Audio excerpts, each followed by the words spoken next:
J'écris pour toi, cher Théophile, un récit ordonné des événements qui se sont passés parmi nous. Je le fais pour que tu reconnaisses l'entière véracité des enseignements que tu as reçus.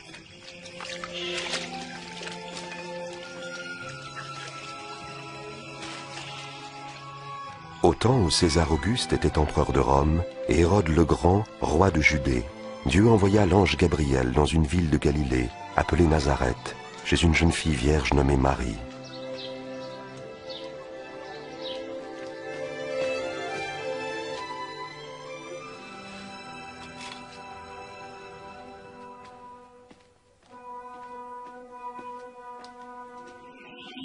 N'aie pas peur, Marie, car tu as trouvé grâce devant Dieu. Tu concevras et tu enfanteras un fils à qui tu donneras le nom de Jésus. Comment est-ce possible? Je suis vierge. Le Saint-Esprit viendra sur toi. C'est pourquoi le Saint-Enfant qui naîtra de toi sera appelé le Fils de Dieu. Son royaume est éternel. Alors Marie se rendit dans une ville des montagnes de Judée, chez sa cousine Élisabeth, elle aussi miraculeusement enceinte. Élisabeth. Marie, cousine Marie, tu es bénie entre toutes les femmes, et l'enfant que tu portes lui aussi est béni.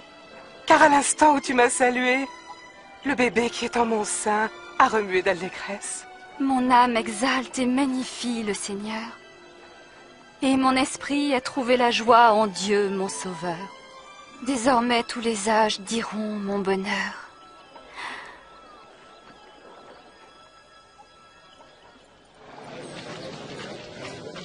Sachez, hommes de Nazareth, que l'empereur César Auguste a décidé un recensement sur les territoires occupés de Galilée et de Judée. Tous doivent aller se faire inscrire, chacun dans sa ville natale.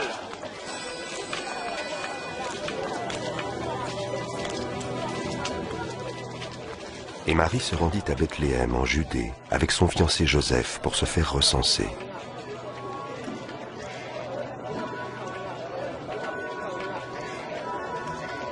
Mais il n'y avait pas de place pour eux à la maison des voyageurs, et ils durent se loger dans une humble étable.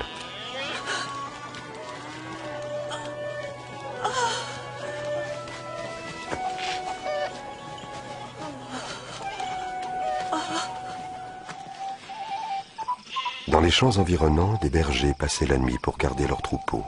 Soudain, un ange de Dieu leur apparut, et la gloire du Seigneur resplendit autour d'eux.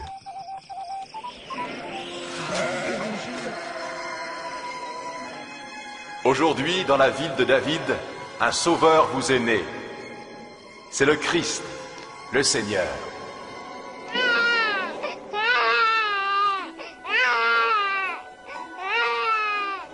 Les bergers allèrent vite voir le bébé qui était couché dans une mangeoire.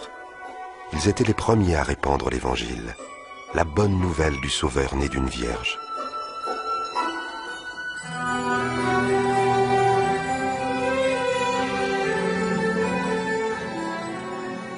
Lorsque 8 jours plus tard arriva le moment de circoncire l'enfant, on lui donna le nom de Jésus. Puis Joseph et Marie l'amenèrent à Jérusalem pour le présenter au Seigneur. Il y avait au temple un homme droit et pieux nommé Siméon. L'Esprit de Dieu lui avait révélé qu'il ne mourrait pas avant d'avoir vu le Messie, l'envoyé du Seigneur. Maintenant, Seigneur, tu peux laisser ton serviteur mourir en paix. Tu as tenu ta promesse.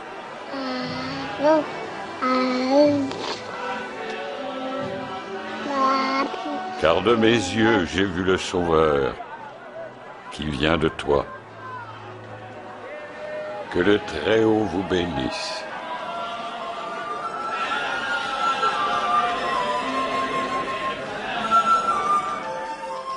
Après avoir accompli tout ce que la loi du Seigneur ordonnait, Marie et Joseph retournèrent en Galilée, à Nazareth, leur village.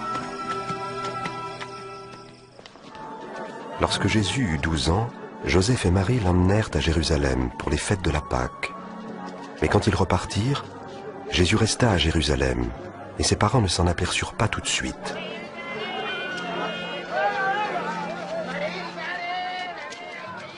Ils retournèrent à Jérusalem pour le chercher, et le 3e jour ils le retrouvèrent au temple, assis au milieu des maîtres religieux.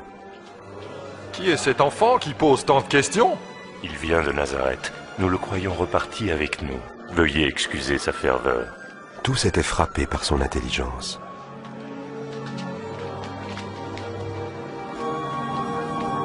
Mon enfant, pourquoi nous as-tu fait cela? Nous étions très inquiets en te cherchant partout, ton père et moi. Pourquoi m'avez-vous cherché? Ne saviez-vous pas que je dois m'occuper des affaires de mon père?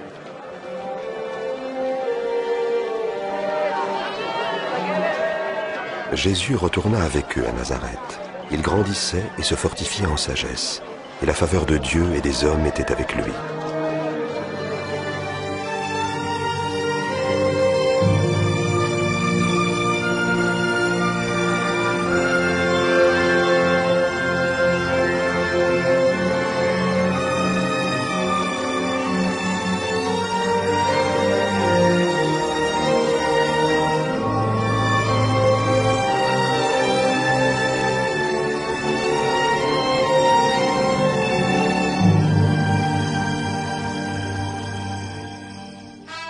C'était la 15e année du règne de l'empereur Tibère. Ponce Pilate était gouverneur de Judée, et Hérode régnait sur la Galilée. Anne et Caïphe étaient les grands prêtres. Cette année-là, Dieu confia son message à Jean dans le désert. Il parcourait la région du Jourdain, proclamant un baptême en signe de repentance, afin que Dieu pardonne les péchés. Éloignez-vous du péché! Faites-vous baptiser, et Dieu pardonnera vos péchés!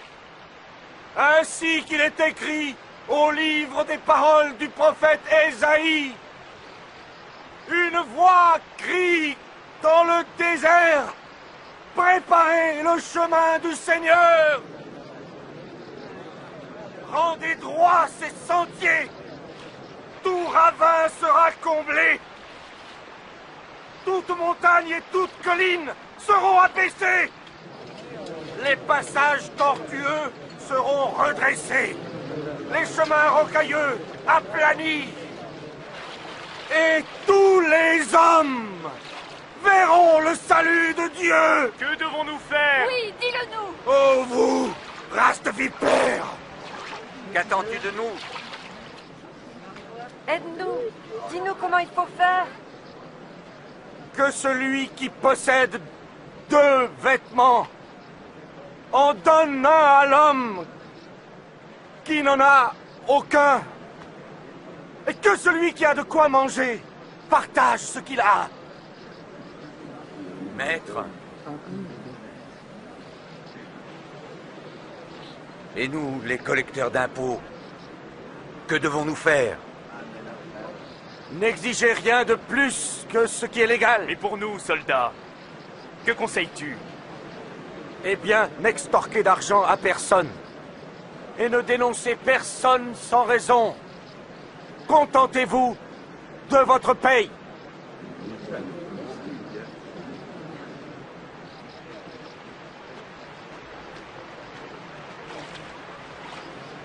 Dis-nous, es-tu le Messie?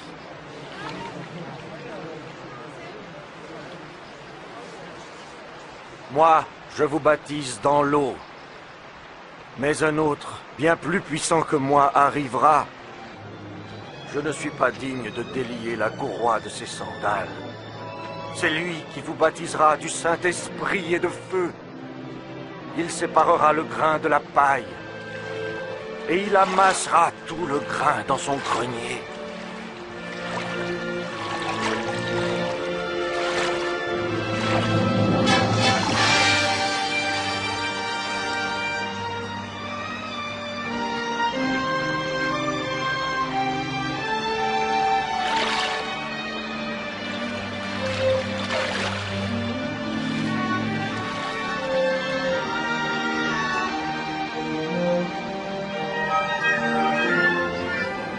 Et le Saint-Esprit descendit sur Jésus sous la forme d'une colombe.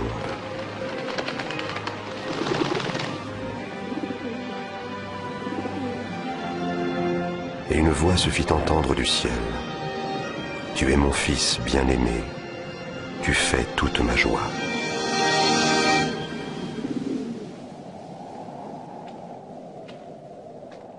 Jésus avait environ 30 ans lorsqu'il commença son œuvre. Rempli du Saint-Esprit, il revint du Jourdain, et l'Esprit le conduisit dans le désert où il fut tenté par le diable durant 40 jours. Il ne mangea rien pendant ces jours-là, puis il eut faim.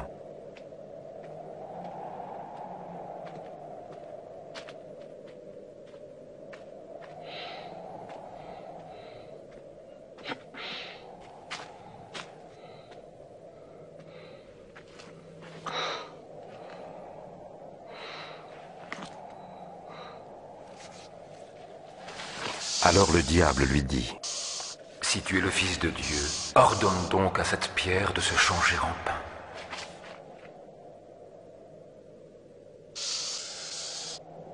Il est écrit que l'homme ne vivra pas seulement de pain, mais de toute parole que Dieu prononce.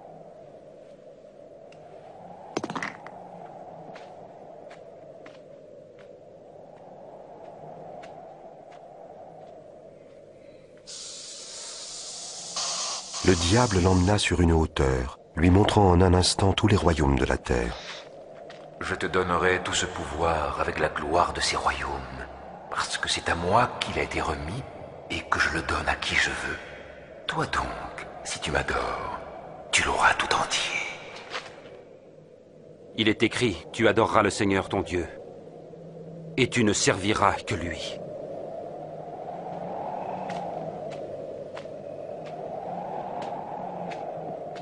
Le diable le conduisit ensuite à Jérusalem et le plaça tout en haut du temple.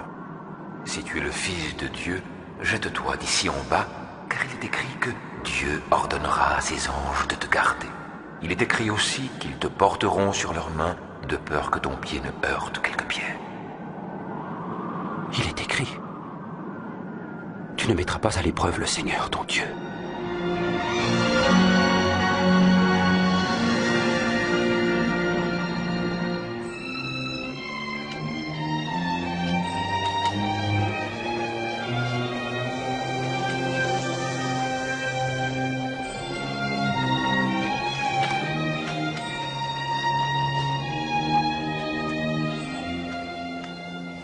Jésus alla à Nazareth, le village de son enfance.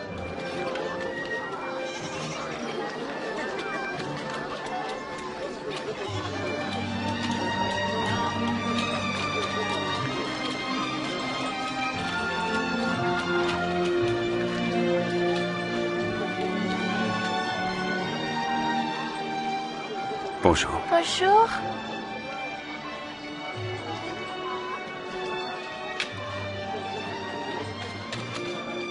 Le jour du culte, il entra à la synagogue, selon son habitude.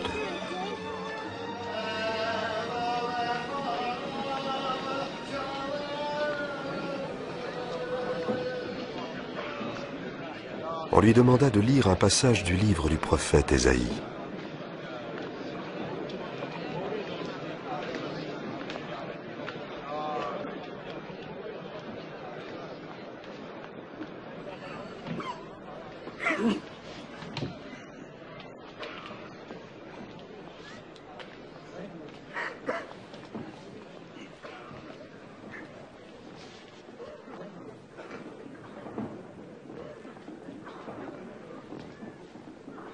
L'Esprit du Seigneur est sur moi.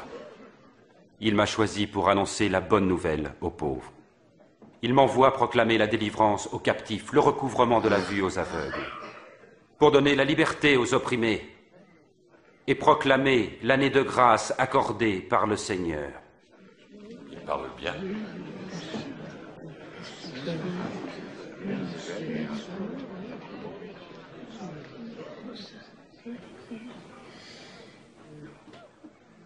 Aujourd'hui, cette parole devient réalité, alors que vous l'entendez. La parole s'accomplit. Mais il n'y a que le Messie qui puisse la réaliser. Comment le savoir? Vous me citerez sans doute ce proverbe, médecin, guéris-toi toi-même. Vous me direz aussi, accomplis dans ta propre ville ce que tu as fait à Capernaum. Oui, je vous le dis, nul prophète n'est bien reçu dans son pays. Par ces paroles, Jésus se révèle comme le Messie envoyé par le Seigneur pour sauver son peuple. Ces Juifs ne l'acceptaient pas comme le Messie. Ils voulurent le précipiter du haut d'une falaise, Mais il passa au milieu de la foule et s'en alla.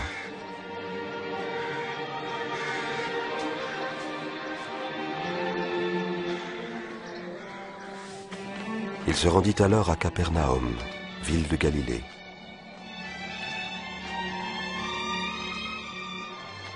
L'occupation romaine du pays était partout en évidence, et les gens souhaitaient ardemment la venue du Messie, qui les libérerait de cette tyrannie.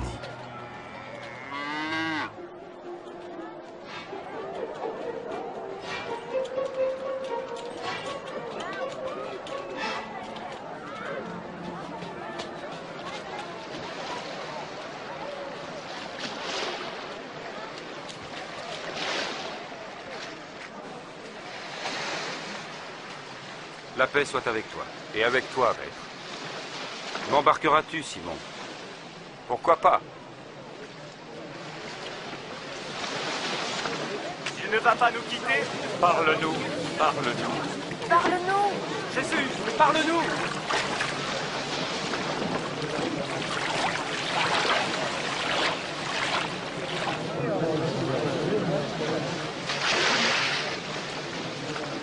Un jour, 2 hommes se présentèrent au temple pour prier. L'un d'eux était chef religieux, l'autre collecteur d'impôts. Le chef religieux se tenait à part et priait.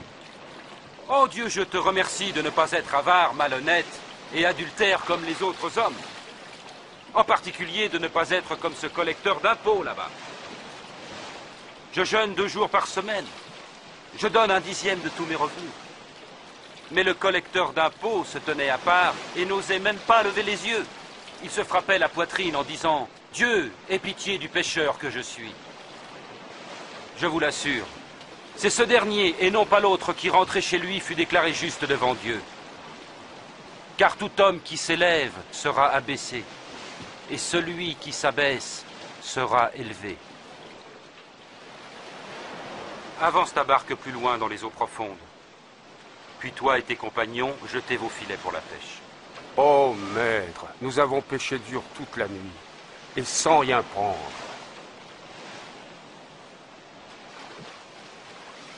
Mais si tu le dis, je lance les filets.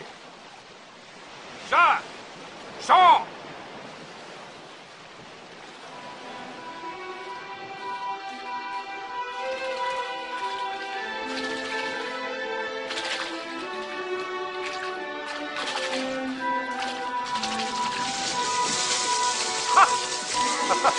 Jacques!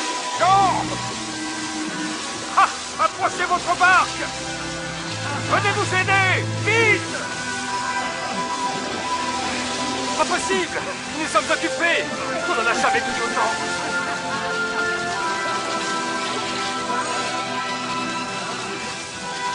Ça suffit. Ça suffit.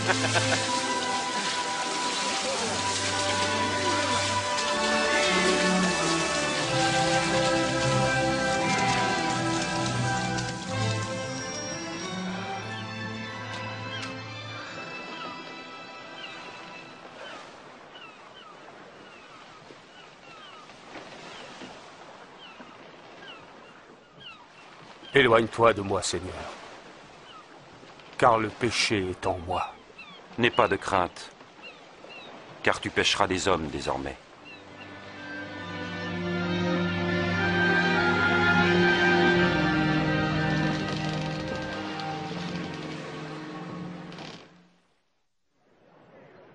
Tendez l'oreille et venez à moi.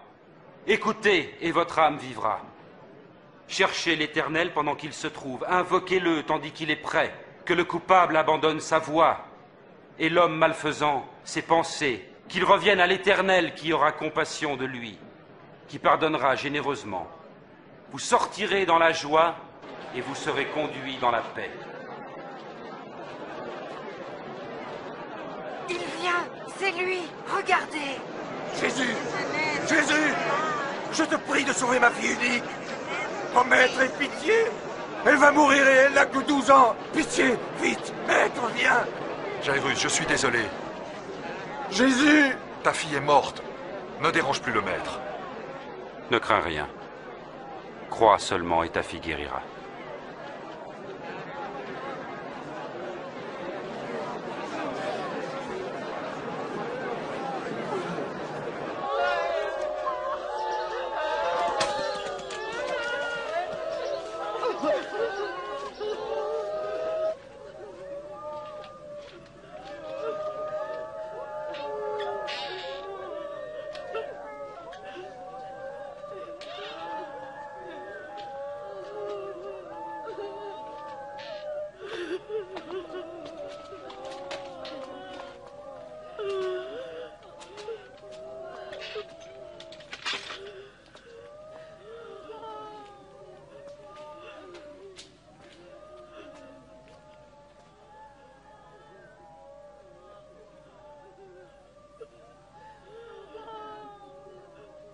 Ne pleure pas.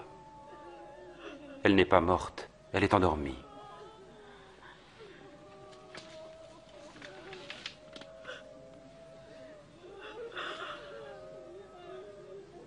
Enfant, lève-toi.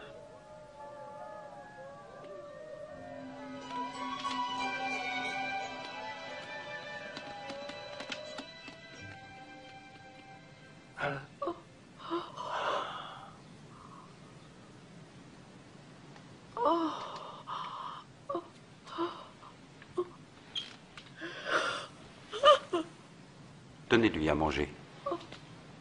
Mais ne dites rien. Personne ne doit être mis au courant.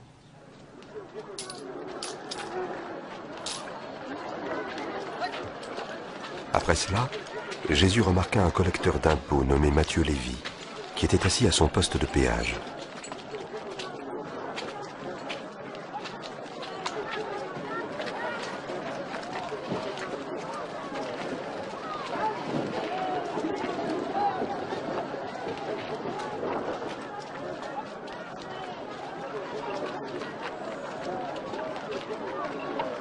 Suis-moi.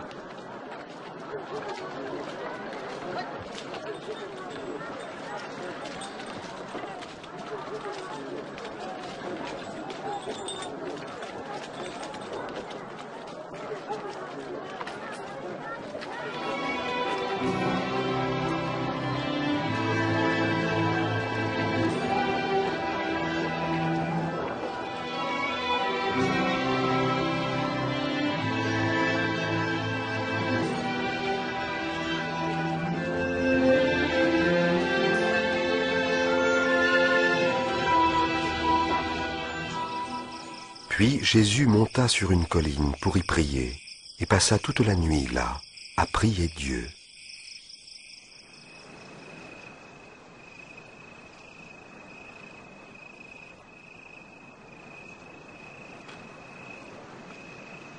À l'aube, il appela ses disciples et en choisit 12 pour être ses compagnons. Il les nomma apôtres.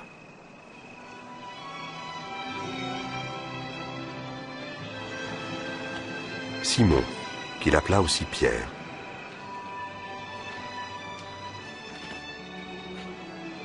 Et André, son frère.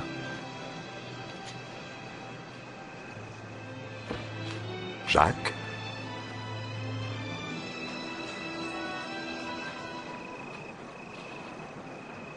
Et Jean. Philippe. Et Barthélemy.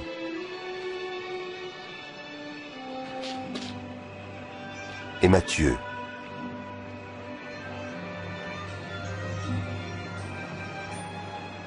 Et Thomas. Ainsi que Jacques, fils d'Alphée. Et Simon, appelé Zélote. Et aussi Judas, le fils de Jacques. Et Judas Iscariote, qui devait le trahir.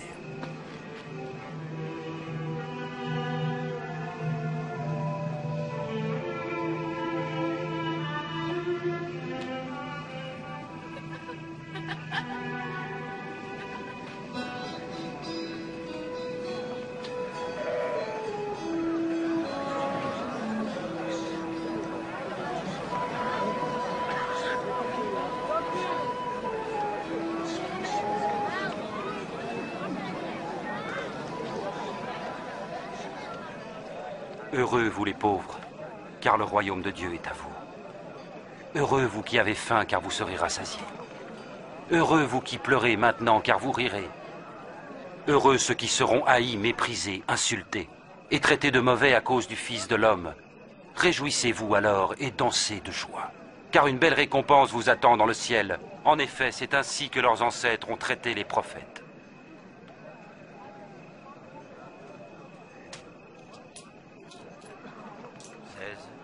17, 18, 19 et 20. C'est tout ce que j'ai. Comment ça, c'est tout ce que tu as? Malheur à vous qui possédez des richesses, car vous avez eu votre bonheur.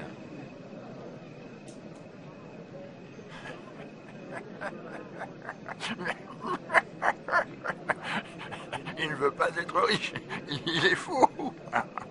Malheur à vous qui riez maintenant, car vous connaîtrez le deuil et les larmes.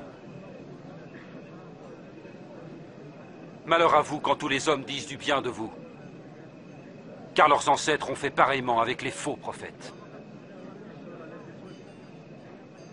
Mais je vous dis à vous qui m'écoutez, aimez vos ennemis. Faites du bien à ceux qui vous haïssent. Bénissez qui vous maudit.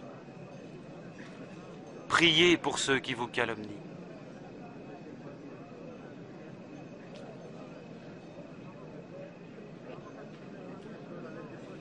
Si quelqu'un te donne une gifle sur une joue, offre-lui aussi l'eau.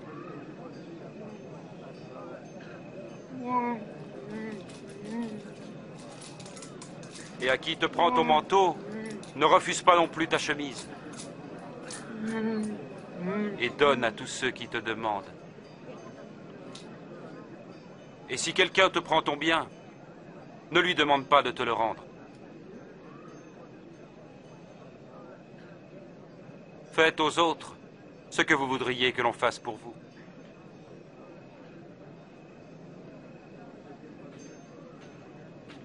Si vous aimez seulement ceux qui vous aiment, quelle reconnaissance en attendre?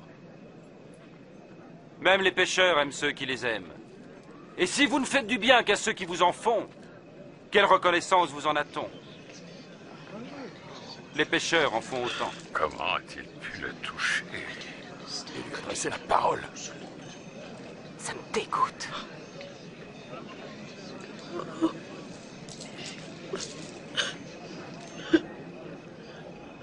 Non. Aimez vos ennemis et faites-leur du bien. Prêtez sans rien espérer en retour. Alors votre récompense sera grande et vous serez les fils du Très-Haut.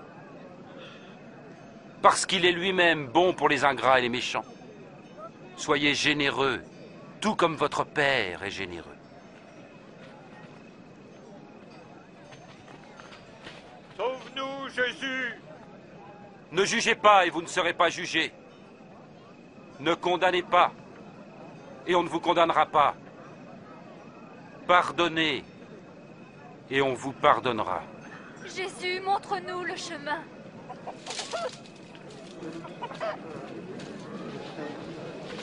Donnez, et ainsi vous recevrez.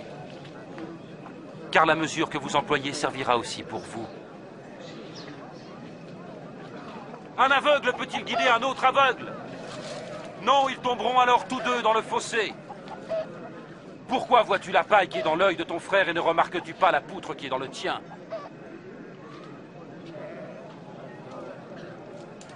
Oh maître, guide nos pas. Nous avons besoin de toi, maître. Heureuse est la mère qui t'a porté et allaité. Heureux plutôt ceux qui écoutent la parole de Dieu et qui l'observent. Je voudrais connaître cet homme. Penses-tu qu'il pourrait être notre Messie?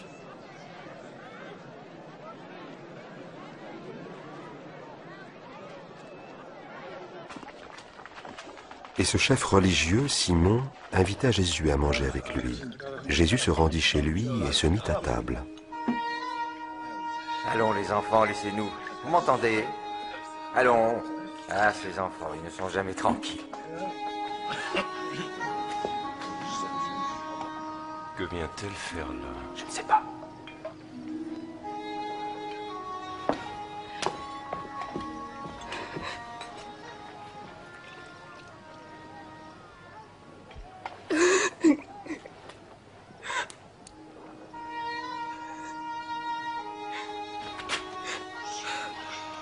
Qu'est-ce qu'elle fait ici?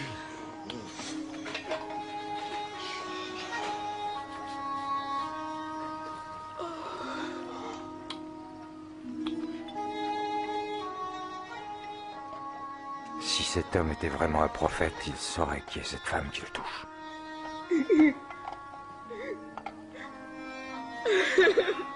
Il saurait qu'elle est une femme de mauvaise vie. Je sais qui est cette femme, Simon. Alors écoute ceci. C'est l'histoire d'un prêteur à qui deux hommes devaient de l'argent. L'un lui devait 500 pièces d'argent et l'autre 50. Aucun des deux ne pouvant le payer, il leur fit grâce de leur dette. Lequel des deux l'aima le plus? Celui, je pense, auquel il avait remis la plus grosse dette. Tu as raison. Vois-tu cette femme? En arrivant, tu ne m'as pas versé d'eau sur les pieds. Elle m'a baigné les pieds de ses larmes et les a essuyés avec ses cheveux. Tu ne m'as pas embrassé pour m'accueillir. Mais elle n'a pas cessé de m'embrasser les pieds. Tu n'as pas répandu d'huile sur ma tête, mais elle a répandu du parfum sur mes pieds. Je vous le dis, ses nombreux péchés sont pardonnés, c'est pourquoi elle montre tant d'amour. Mais celui à qui on pardonne peu, manifeste peu d'amour.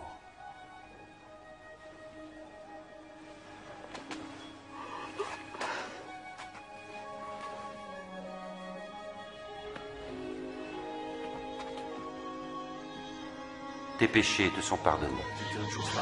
Blasphème! Mais comment peux-tu parler? Ta foi t'a sauvé, va en paix.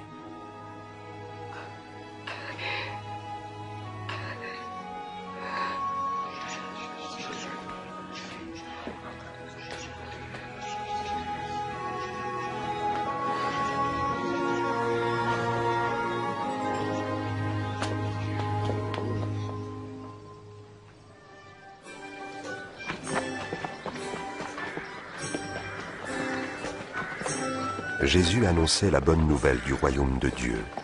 Les 12 disciples l'accompagnaient, ainsi que quelques femmes qui avaient été délivrées d'esprits mauvais. Marie, appelée Madeleine,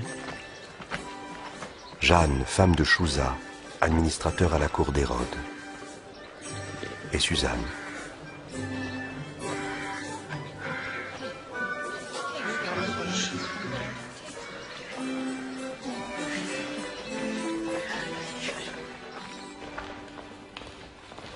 Hérode, gouverneur de Galilée sous les Romains, fit mettre Jean-Baptiste en prison parce que celui-ci lui reprochait d'avoir épousé la femme de son frère.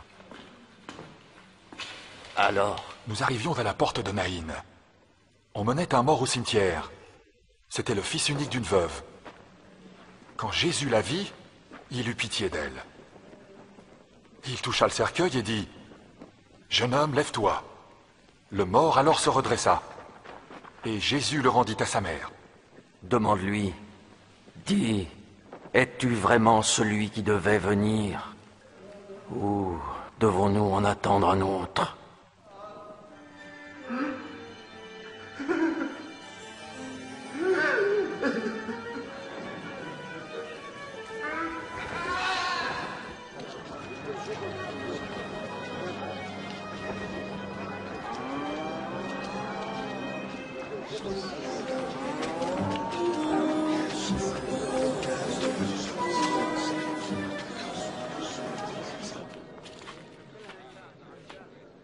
Maître.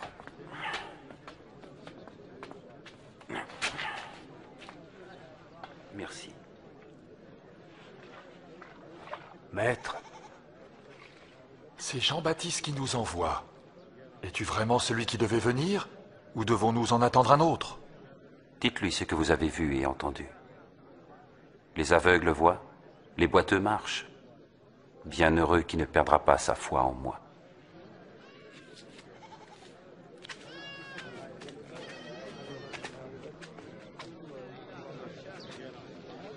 Je veux le voir. Monte sur mes épaules. Là, tu le vois? Ah oui, je vois Jésus. Un jour, un homme sortit pour semer. Et tandis qu'il semait, du grain tomba sur le chemin, il fut piétiné. Et les oiseaux du ciel ont tout mangé. Une partie tomba parmi les pierres. Et après avoir poussé, elle dessécha par manque d'humidité. Une autre partie tomba parmi les ronces. Et les ronces levèrent avec le grain et l'étouffèrent. Mais une partie tomba en bonne terre. Et les grains germèrent et produisirent du fruit. Chaque grain en donna 100 autres. Maître, dis-nous, pourquoi parles-tu en parabole devant les foules? Vous avez reçu le privilège de connaître les secrets du royaume de Dieu. Mais pour les autres, cela leur est dit en parabole, Ainsi, bien qu'ils regardent, ils ne voient pas, bien qu'ils entendent, ils ne comprennent pas.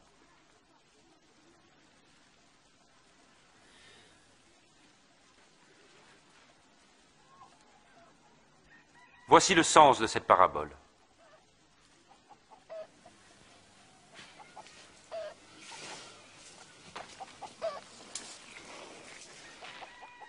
Le grain est la parole de Dieu. Le grain tombé au bord du chemin, ce sont ceux qui entendent.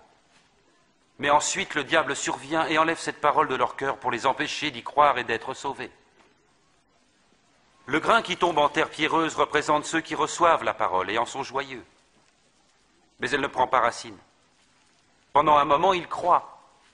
Mais au moment de l'épreuve, ils abandonnent tout. Ce qui est tombé dans les ronces, ce sont ceux qui entendent, mais se laissent étouffer par les soucis, les richesses et les plaisirs de la vie. Leurs fruits ne mûrissent jamais. Et le grain tombé en bonne terre, ce sont ceux qui entendent la parole dans un cœur loyal et bon et qui la retiennent. Leur persévérance portera ses fruits.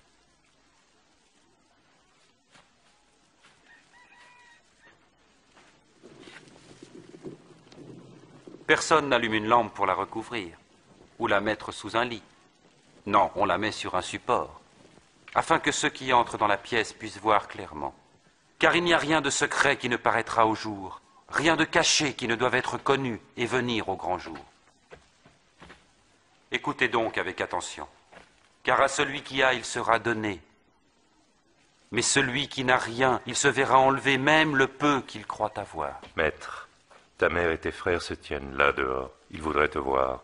Ma mère et mes frères sont ceux qui écoutent la parole de Dieu et y obéissent.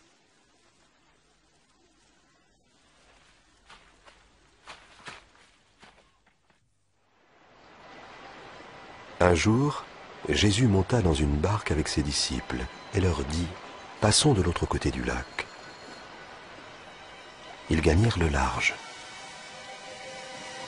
Pendant la traversée, Jésus s'endormit.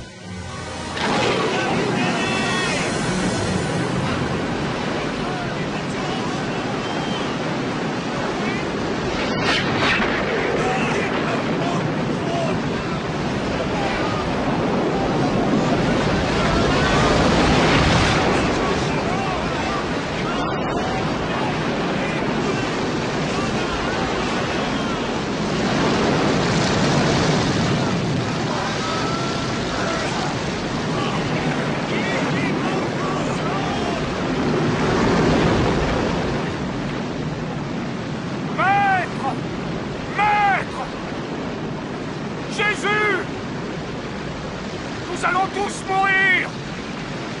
Les vagues sont trop fortes! Nous allons couler! Sauve-nous!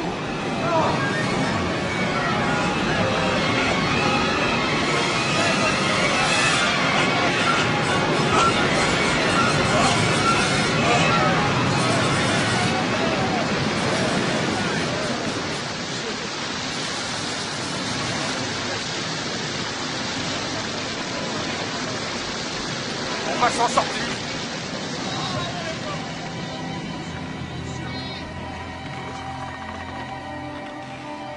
Où est votre foi?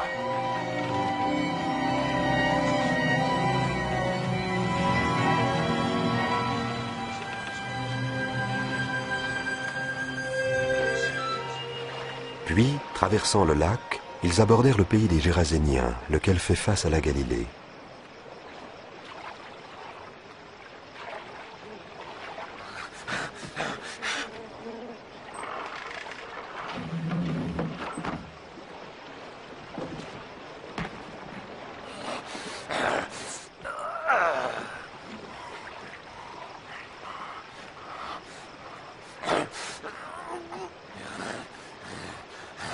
Jésus, Fils du Dieu très haut, que veux-tu de moi? Je t'en prie, ne me punis pas. Quel est ton nom?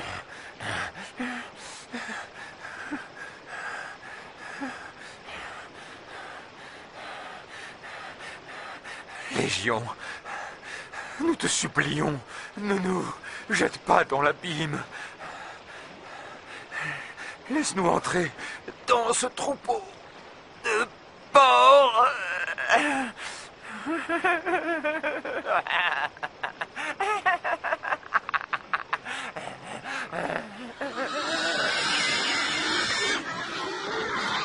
Hé! Revenez! Arrêtez! Arrêtez! Et les démons sortirent de l'homme et entrèrent dans les porcs.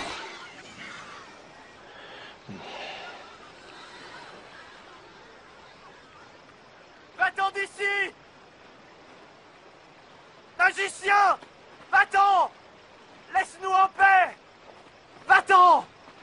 Va-t'en d'ici! Je veux te suivre partout.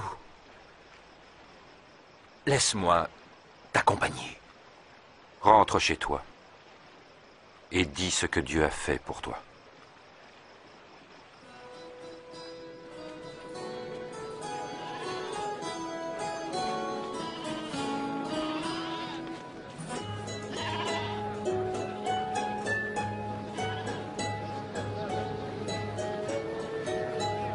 Jésus et ses disciples se retirèrent à l'écart vers Bethsaïda.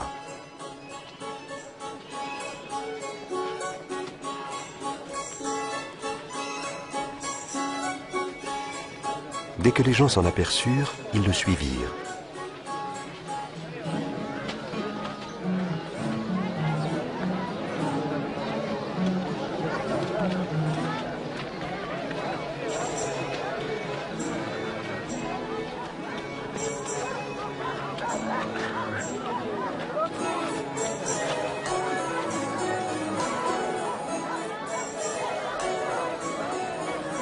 En fin de journée, Pierre dit à Jésus, « Maître, dis-leur de s'en aller. Renvoie-les dans les fermes et les villages des environs, pour qu'ils se logent et se ravitaillent. Cet endroit est désert. »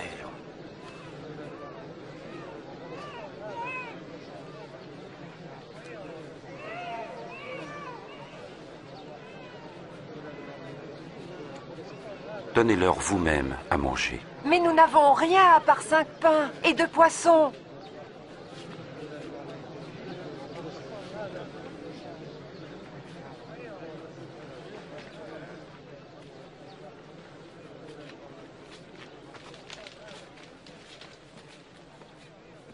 Béni sois-tu, Seigneur notre Dieu, qui règne sur l'univers, qui fait sortir le pain de la terre.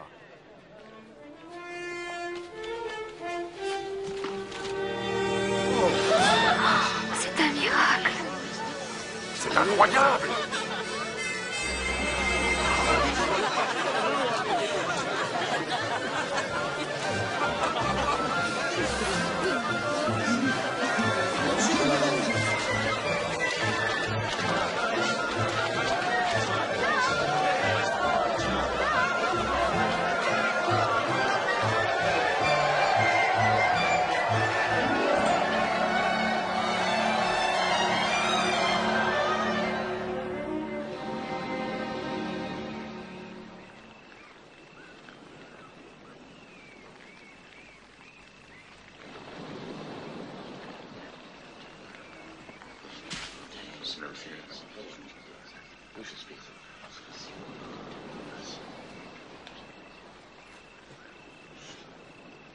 Que disent les gens à mon sujet?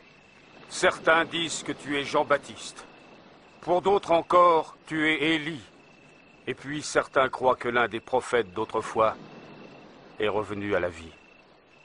Et à votre avis, qui dites-vous que je suis?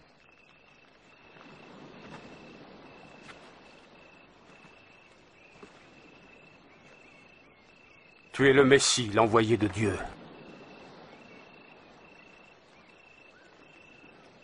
N'en dites rien à personne. Le Fils de l'homme doit souffrir beaucoup, puis être rejeté.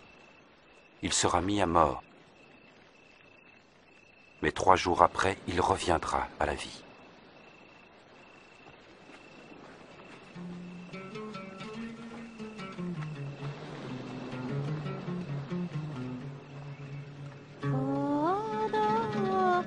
قلبي بشوق يا الله لك أنا أجيء بدموعي لك كل حنين.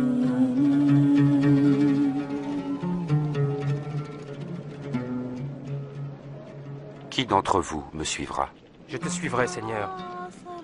Mais d'abord, laisse-moi aller dire adieu à ma famille. Quiconque met la main à la charrue puis regarde en arrière n'est pas fait pour le royaume de Dieu. Si quelqu'un veut venir à ma suite, qu'il renonce à lui-même et prenne sa croix chaque jour et qu'il me suive. Car celui qui veut sauver sa vie la perdra. Mais celui qui perd sa vie à cause de moi la sauvera.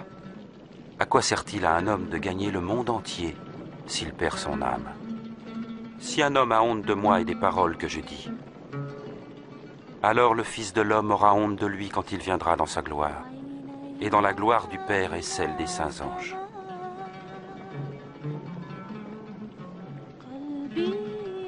Je vous le dis, certains d'entre vous ne mourront pas avant d'avoir vu le règne de Dieu.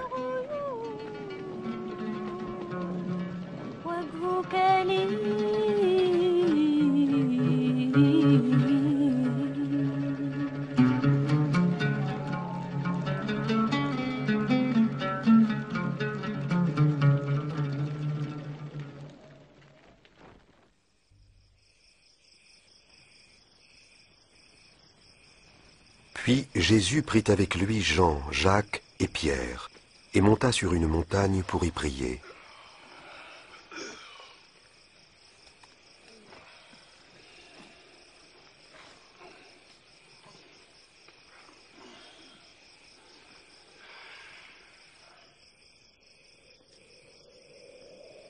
Pendant qu'il priait, son visage changea d'aspect, et ses vêtements devinrent d'une blancheur éblouissante. Soudain, il y eut là 2 prophètes d'autrefois qui s'entretinrent avec lui, Moïse et Élie, entourés d'une gloire céleste. Tu accompliras la volonté de Dieu. Tu mourras à Jérusalem.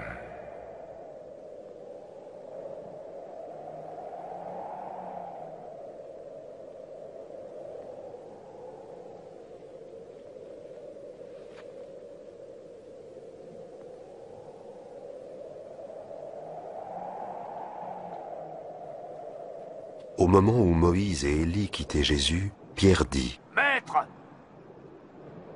il est bon que nous soyons ici. Alors dressons 3 tentes. Une pour toi. Pendant qu'il parlait, Une pour Moïse. un nuage se forma et les enveloppa. Et une pour Élie. Les disciples eurent peur. Alors du nuage, une voix se fit entendre. « Celui-ci est mon fils. Je l'ai choisi. Écoutez-le. »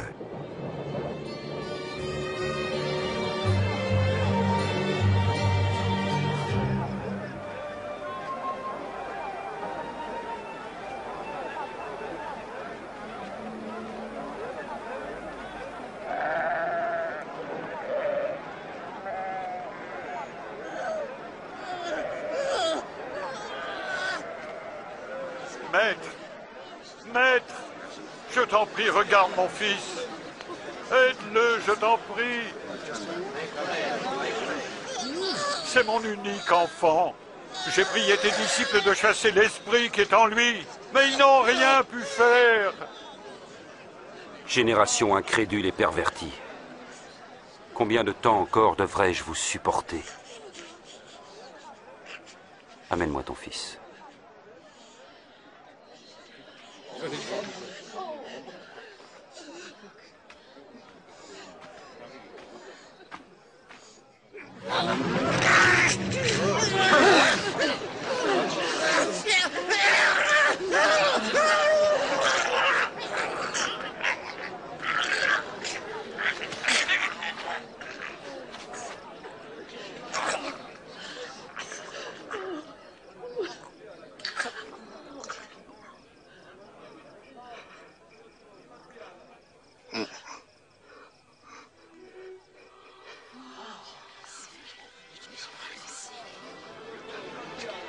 Son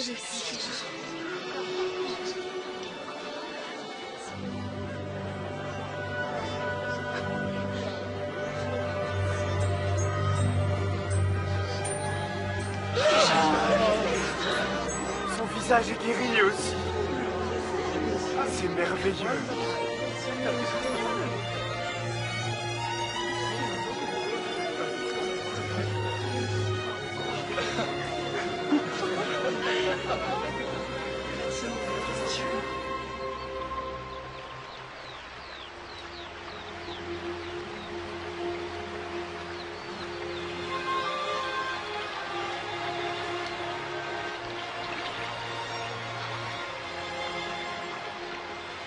Apprends-nous à prier, comme Jean l'a appris à ses disciples. Quand vous priez, dites « Notre Père qui es aux cieux, que ton nom soit sanctifié, que ton règne vienne, que ta volonté soit faite sur la terre comme au ciel. Donne-nous chaque jour notre pain quotidien. Pardonne-nous nos offenses, comme nous pardonnons aussi à ceux qui nous ont offensés. Protège-nous contre la tentation et délivre-nous du mal. »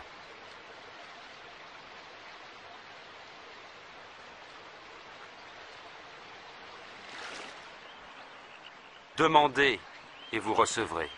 Cherchez et vous trouverez. Frappez et l'on ouvrira la porte. Car tout homme qui demande reçoit. Celui qui cherche trouvera. Et à celui qui frappe, on ouvrira la porte.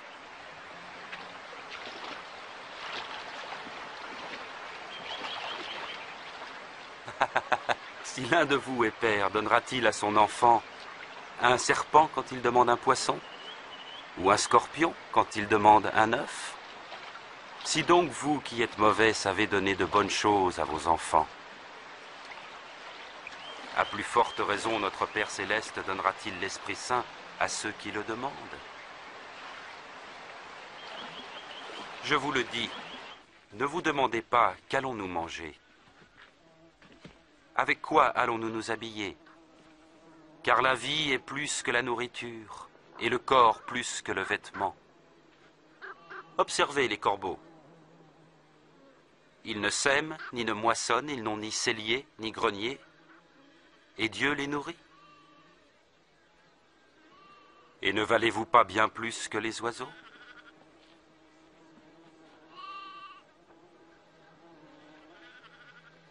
Qui d'entre vous peut, à force d'inquiétude, prolonger tant soit peu sa vie?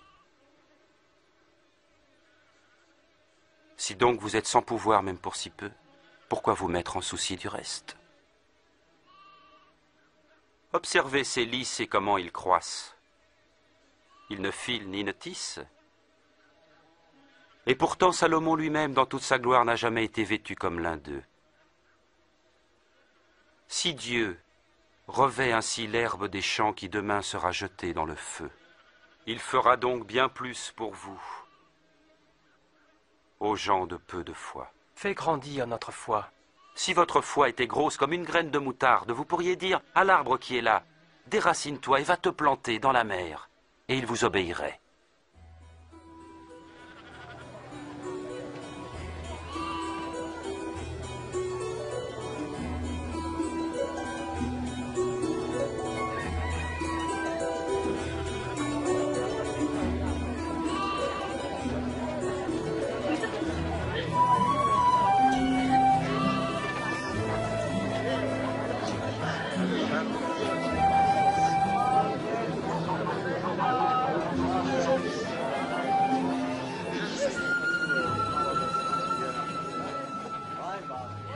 Il y aura toujours des occasions de chute, mais malheur à qui en sera la cause.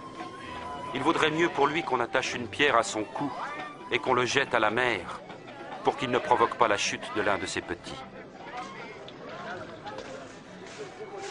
À quoi est semblable le royaume de Dieu? Il ressemble à la graine de moutarde qu'un homme prit et mit dans son jardin. La graine poussa, devint un arbre, et les oiseaux du ciel nichèrent dans ses branches. Je suis pas sûr de savoir de quoi il parle. Comment peux-tu manger et boire avec ces collecteurs d'impôts et ces gens de mauvaise vie? Les bien portants n'ont pas besoin de docteur. Seuls les malades l'attendent. Je n'appelle pas ceux qu'on dit respectables à se repentir, mais les pécheurs.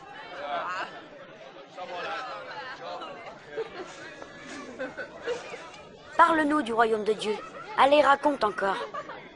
N'ayez pas peur, petit troupeau, car votre Père a trouvé bon de vous donner le royaume. Vendez ce que vous possédez et distribuez-en le produit aux pauvres.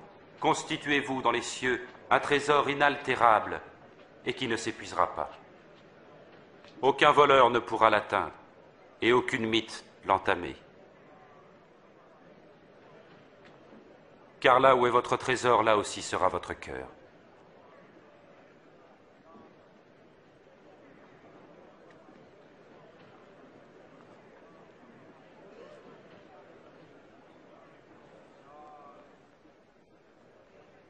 Femme, tu es délivrée de ton infirmité.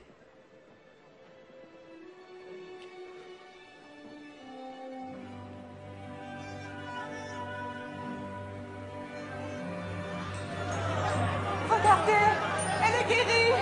C'est un miracle. Oui, un miracle. Venez voir. Loué sois-tu, Maître. Louons le Seigneur. 18 ans de misère. Merci, Maître. Il y a 6 jours pour le travail, tu l'ignorais. Viens donc te faire guérir un de ces jours-là. Pas le jour qui est celui du sabbat. Bande d'hypocrites! Chacun de vous détache bien son âne ou son bœuf de la mangeoire pour le mener à l'abreuvoir le jour du sabbat. Alors cette descendante d'Abraham que Satan a tenue en son pouvoir pendant 18 ans, ne fallait-il pas la délivrer en ce jour du sabbat?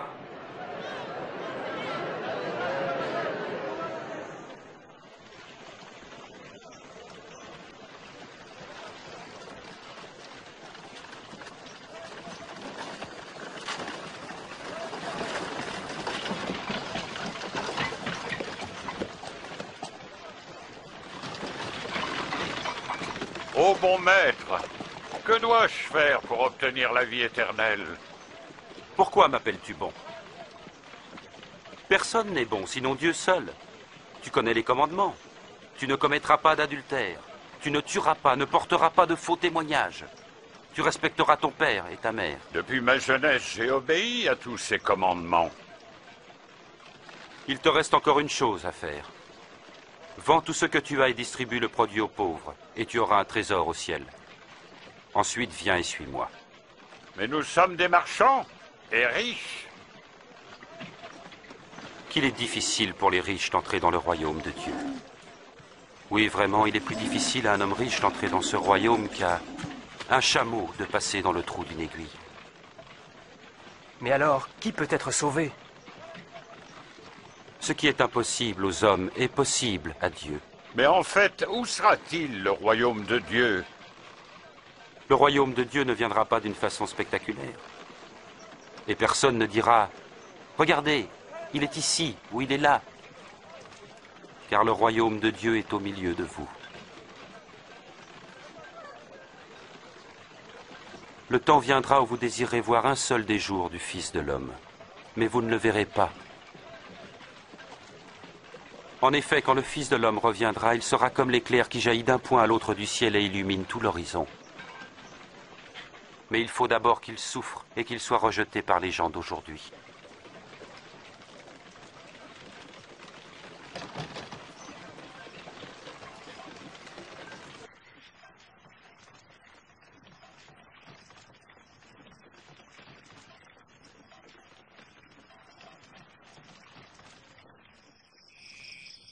Il est en fait plus facile au ciel et à la terre de disparaître qu'au plus petit détail de la loi de s'effacer. Bien des prophètes et des rois auraient voulu voir ce que vous voyez, mais ne l'ont pas vu. Entendre ce que vous entendez, mais ils n'ont rien entendu. Que devons-nous faire? Dans la loi, qu'est-il écrit? Et comment la comprends-tu? Ton Seigneur Dieu, tu aimeras de tout ton cœur, de toute ton âme, de toutes tes forces et de toute ta pensée. Et tu aimeras ton prochain comme toi-même. Tu as raison, fais cela et tu vivras. Mais qui est mon prochain? Pas ces soldats-là. Et que dire de César? Un jour, un homme descendait de Jérusalem vers Jéricho. Des brigands l'attaquèrent. Il fut dépouillé, frappé et abandonné à moitié mort. Il se trouva qu'un prêtre passait sur cette route. Il vit l'homme, il l'évita et passa de l'autre côté. De même, un serviteur du temple passa, vit l'homme, s'écarta et s'éloigna rapidement. Mais un étranger méprisé, un samaritain, voyageait par là et trouva l'homme. Quand il le vit, il éprouva une grande pitié. Il s'approcha de lui, pansa ses plaies en y versant de l'huile et du vin, le chargea sur sa propre monture, le conduisit à une auberge et prit soin de lui. Le lendemain, il donna 2 pièces d'argent à l'aubergiste et lui dit « Prends soin de lui, et si tu dépenses quelque chose de plus, c'est moi qui te rembourserai quand je repasserai. » À ton avis, lequel des 3 passants s'est montré le prochain de l'homme attaqué par les brigands? Celui qui était bon. Alors faites de même. Ah. Laissez les petits-enfants venir à moi, ne les empêchez pas, car le royaume de Dieu appartient à ceux qui leur ressemblent. En vérité, je vous le dis, celui qui ne reçoit pas le royaume de Dieu comme un petit enfant n'y entrera jamais. Qui accueille cet enfant en mon nom m'accueille moi-même. Ainsi, il accueille aussi celui qui m'a envoyé. Car le plus petit d'entre vous tous est le plus grand.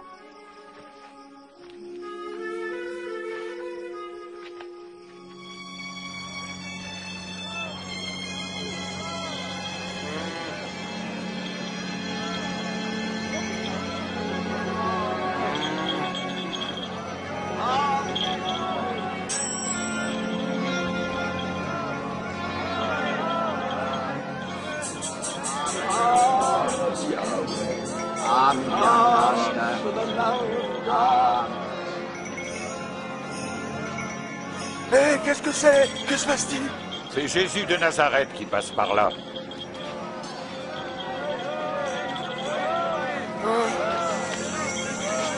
Jésus!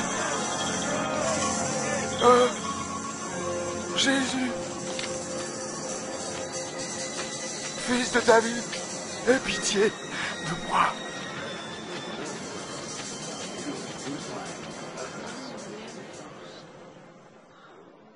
Que veux-tu que je fasse pour toi? Je veux voir à nouveau.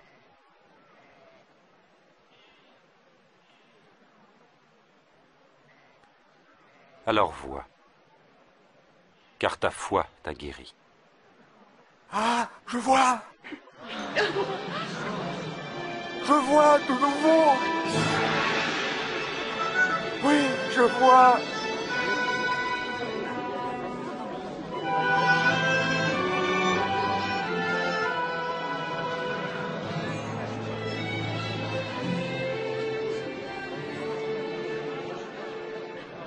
Alors que Jésus faisait route vers Jérusalem, des foules venaient à sa rencontre. Tous voulaient connaître le chemin du salut et être instruits davantage sur le royaume de Dieu.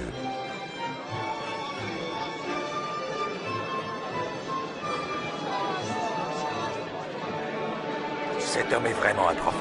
Seigneur, maître, sauve-moi!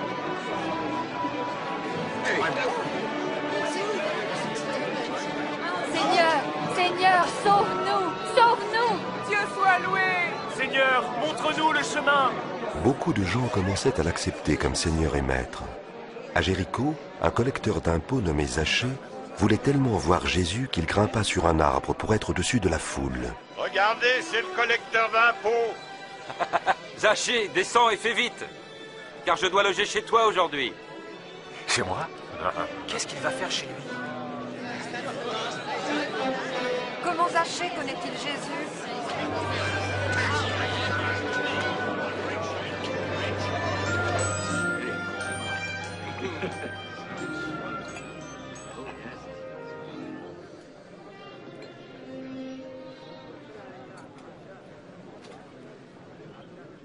Voilà. Je donne la moitié de mes biens aux pauvres. Et puis, si j'ai escroqué quelqu'un, je promets de rendre 4 fois plus.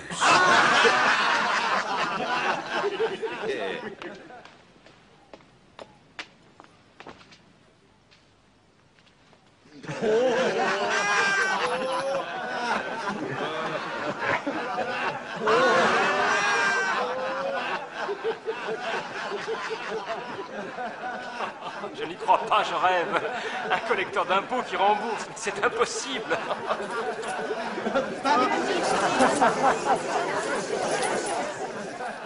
Le salut vient d'entrer dans cette maison, car cet homme lui aussi est un descendant d'Abraham.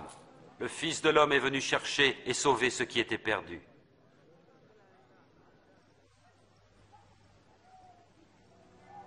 Écoutez, nous montons à Jérusalem. Ce que les prophètes ont écrit au sujet du Fils de l'homme va s'accomplir. En effet, il sera livré aux païens, soumis aux moqueries, on l'insultera, on crachera sur lui. Il sera fouetté et mis à mort.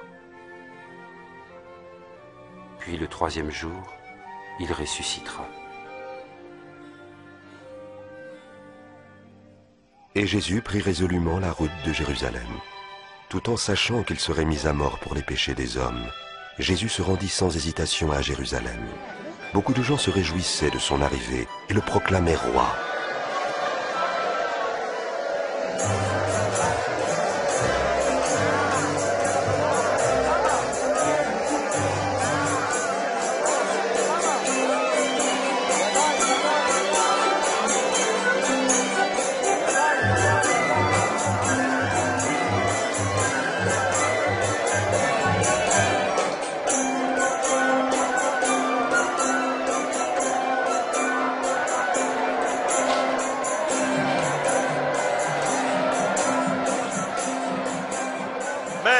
Demande à tes disciples de faire moins de bruit. Je te le dis, si jamais ils se taisaient, ce seraient les pierres qui crieraient de joie. Paix, honneur, gloire au roi.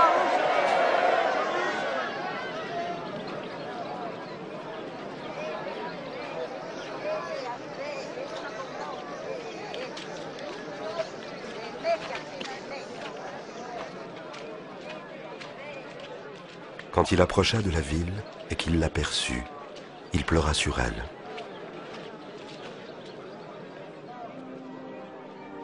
Si seulement tu avais su comment trouver la paix, mais à l'heure qu'il est, cela t'est caché. Maintenant, des jours viendront où tes ennemis établiront contre toi des ouvrages de siège, te cerneront de tous côtés, et ils te détruiront complètement. Ils tueront tes enfants. Et ils ne laisseront pas en toi pierre sur pierre parce que tu n'as pas reconnu le temps où tu as été visité.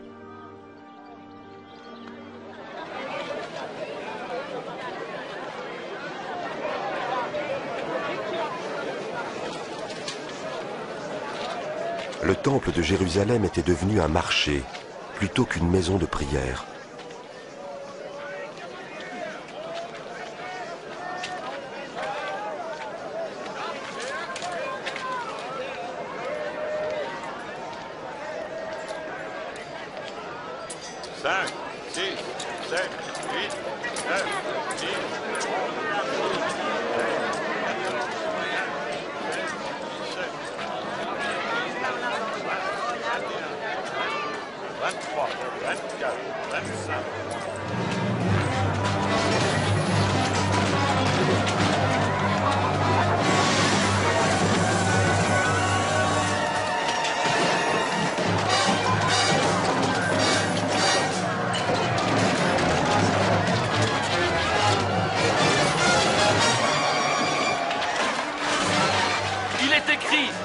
Ma maison sera une maison de prière, mais vous en avez fait un repère de brigands.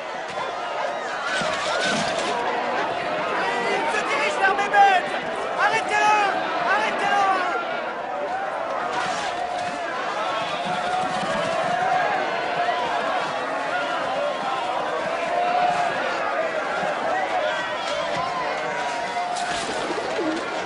Vite! Faites venir la garde! L'hostilité de certains chefs religieux et politiques allait grandissant, car le peuple reconnaissait de plus en plus Jésus comme son roi. Si je comprends bien, beaucoup le considèrent déjà comme leur roi? Leur roi? Un roi de mendiants, de voleurs, on a déjà vu ça. Ils viennent se manifester, s'en vont et on les oublie. Ne vous y trompez pas. Sa popularité augmente chaque jour. Et le peuple l'admire aussi. C'est ça, il est un roi. Je tiens à vous avertir. S'il y a encore des troubles dans ma ville, je vous tiens pour responsable.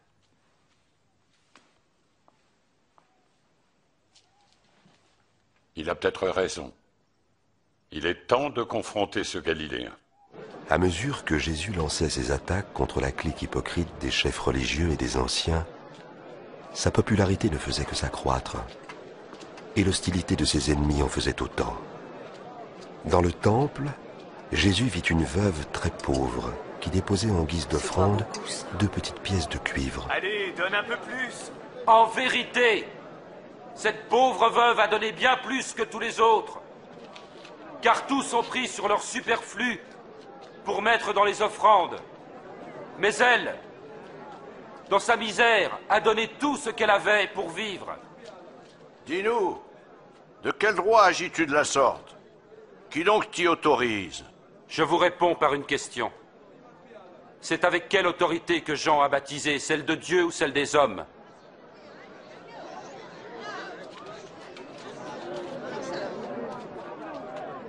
Quelle réponse donner? Si nous disons avec celle de Dieu, il va nous répondre alors... Il fallait croire Jean. Mais si nous disons avec celle des hommes, cette foule nous lapidera. Ils croient tous que Jean était un prophète. Nous ne le savons pas vraiment. Alors je ne vous dirai pas de qui je détiens mon mandat.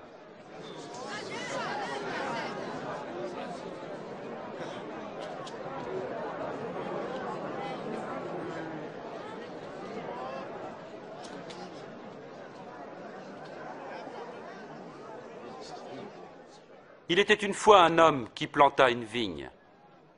Il la loua à des vignerons et partit pour un long voyage. Lorsque vint le moment des vendanges, il envoya un serviteur afin qu'on lui remette sa part de la récolte. Mais les vignerons le frappèrent et le renvoyèrent les mains vides. L'homme en envoya un autre. Lui aussi, ils le rouèrent de coups, l'insultèrent et le renvoyèrent les mains vides. Notre homme envoya un 3e serviteur, mais les vignerons le blessèrent et le chassèrent. Le propriétaire de la vigne se dit alors, « Que faire? Je vais envoyer mon fils bien-aimé. Ils vont bien le respecter. » Mais à la vue du fils, les vignerons firent ce raisonnement. « Celui-ci est l'héritier. Tuons-le pour que la vigne soit à nous. » Parle-nous encore, Seigneur. Alors ils l'emmenèrent au dehors et le tuèrent.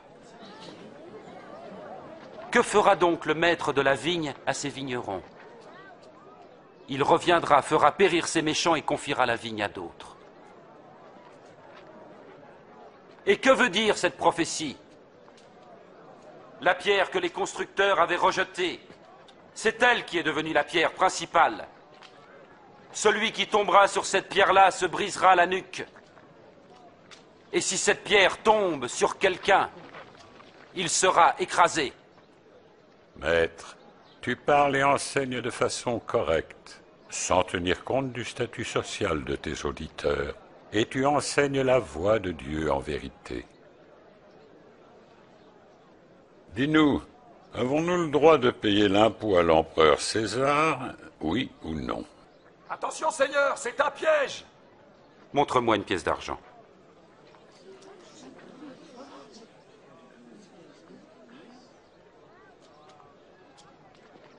De qui porte-t-elle l'effigie et l'inscription? César! Alors rendez à César ce qui est à César, et à Dieu ce qui est à Dieu. Que répondez-vous à cela? Maintenant, le jour de la Pâque approchait. C'était la fête des pains sans levain.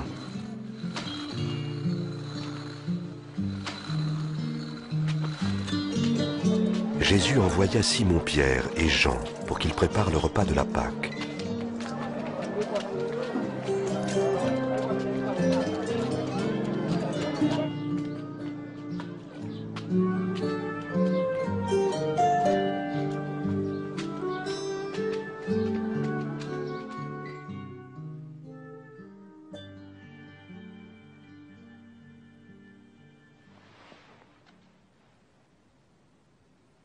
J'ai tellement désiré manger cette Pâque avec vous avant de souffrir.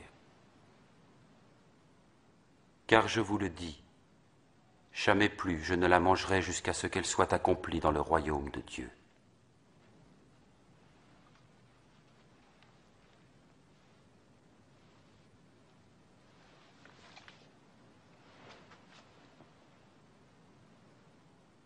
Béni sois-tu, Seigneur notre Dieu, qui règne sur l'univers, qui fait sortir le vin de la vigne.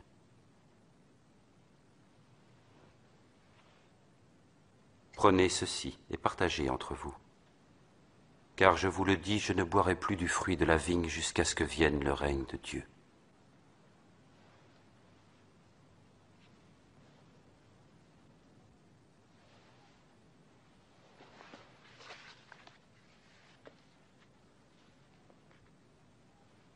Béni sois-tu, Seigneur notre Dieu, qui règne sur l'univers, qui fait sortir le pain de la terre.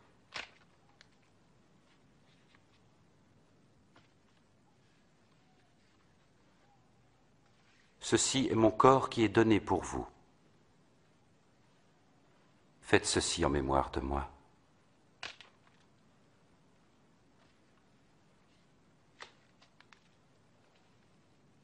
Cette coupe est la nouvelle alliance conclue par mon sang, versé pour vous.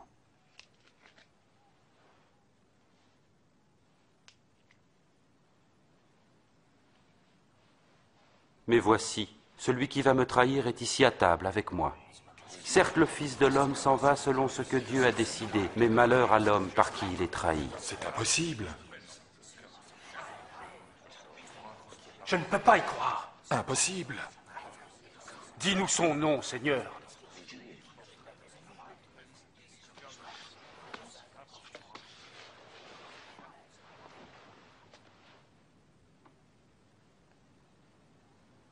Le plus grand parmi vous doit être comme le plus petit. Et celui qui commande comme celui qui sert. Car qui est le plus grand? Celui qui est à table ou celui qui sert? Celui qui est à table, n'est-ce pas? Or, je suis au milieu de vous comme un serviteur. Vous avez persévéré avec moi dans mes épreuves. C'est pourquoi je vous confie le royaume, comme mon Père me l'a confié. Vous mangerez et vous boirez à ma table dans mon royaume. Et vous siégerez sur des trônes pour gouverner les 12 tribus d'Israël. Il n'y a donc pas de traître. Simon, Simon, écoute. Satan vous réclame pour vous éprouver tous, pour séparer le bon du mauvais, tel le fermier qui sépare le grain de la paille. Mais j'ai prié, Simon, pour que ta foi ne défaille pas. Et quand tu seras revenu à moi, affermis tes frères. Maître, avec toi je suis prêt à aller en prison, et même à la mort. Je te le dis, Pierre. Le coq ne chantera pas aujourd'hui que tu n'aies par 3 fois nié me connaître.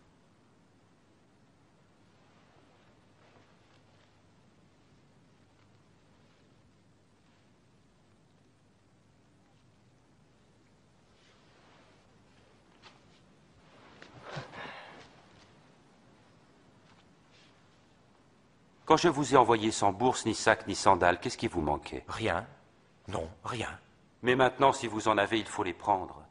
Que celui qui n'a pas d'épée vende son manteau pour s'en acheter une. Car je vous le dis, il est écrit à mon sujet, il a été mis au nombre des criminels. Et tout ce qui me concerne va être accompli. Maître, regarde, j'ai là 2 épées.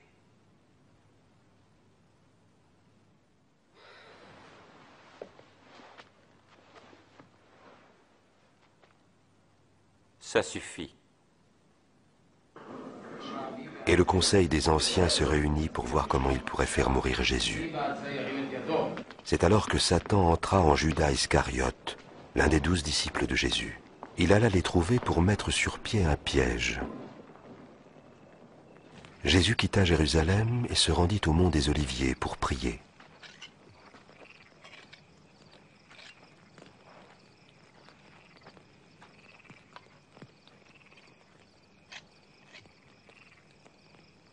priez pour ne pas céder à la tentation.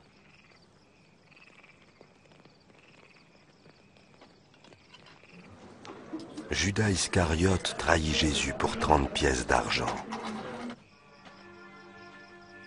Jésus savait que l'heure de sa mort, de son sacrifice pour les péchés des hommes, approchait rapidement. Et il priait.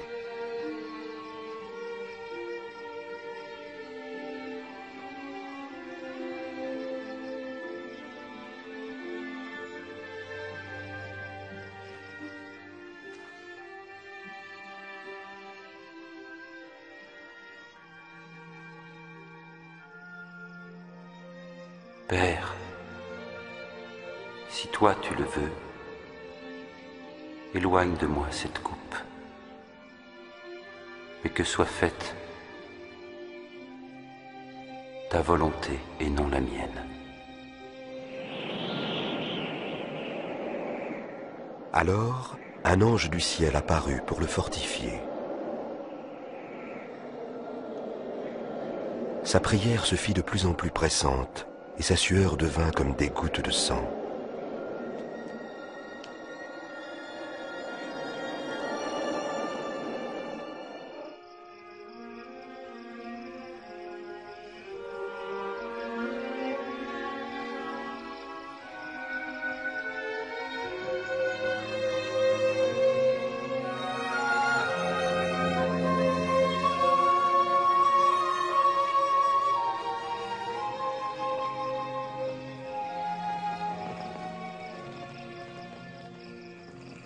Pourquoi dormez-vous?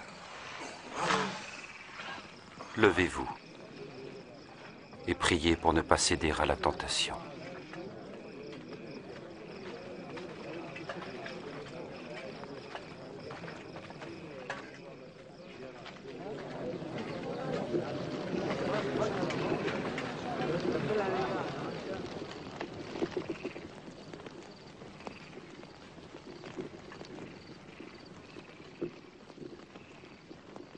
Judas.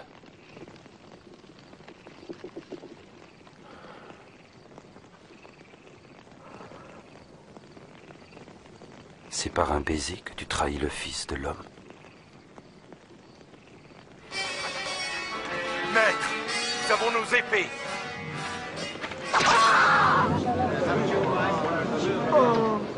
Allez, arrêtons-le. Assez, ça suffit.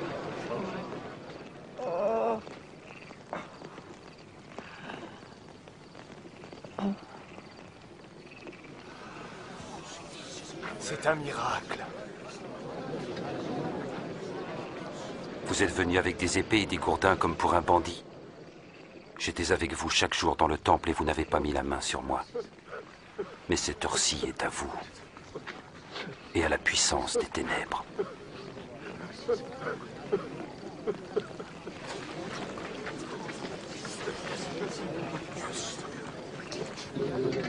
Arrêtez-le.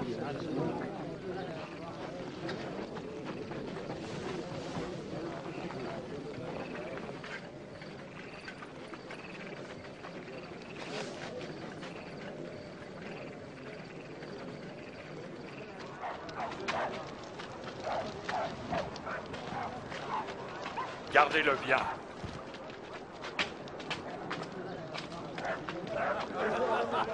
Les soldats l'emmenèrent dans la cour, le brutalisèrent et se moquèrent de lui. Et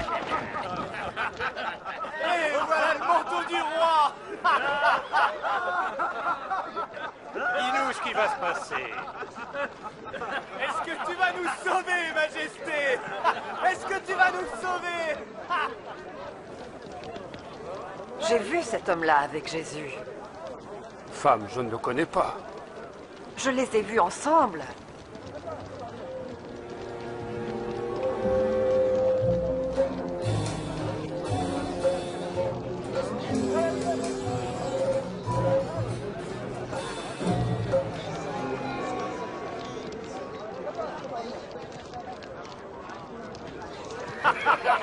Nous sommes tes humbles serviteurs. Alors, on regarde les choses d'en bas maintenant, hein? Tu étais avec lui, toi? Non, pas du tout.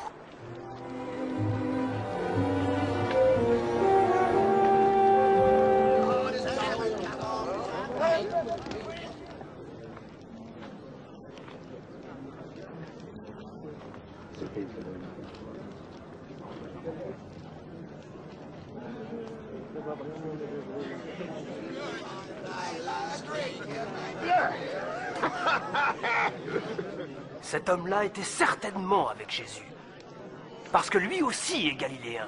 Oh, va-t'en! Je ne sais pas du tout de quoi tu parles.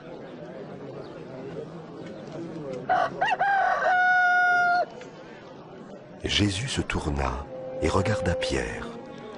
Alors Pierre se souvint de ce que le Seigneur lui avait dit. Le coq ne chantera pas aujourd'hui que tu n'aies par 3 fois nié me connaître.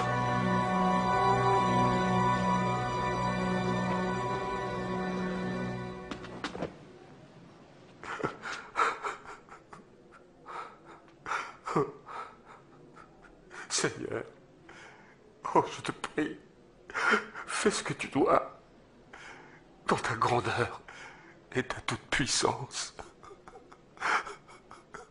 Toi, qui pardonnas à nos pères quand ils se révoltèrent contre ta parole. Toi, qui te mis en colère contre eux, mais qui ne les a pas détruits.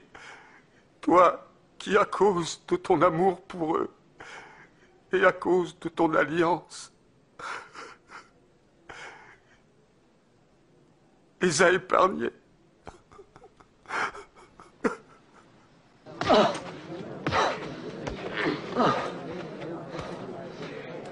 Dis-nous qui te frappe. Prophétise donc. Qui va te frapper? Arrêtez! J'ai dit arrêtez! Emmenez-le au conseil. Allez!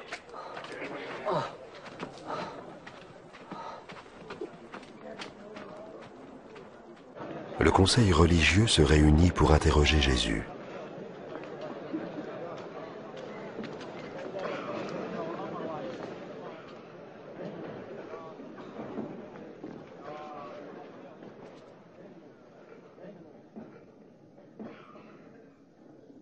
Dis-nous, serais-tu le Messie? Si je vous le dis, vous ne me croirez pas. Et si je vous pose la question, vous n'y répondrez pas.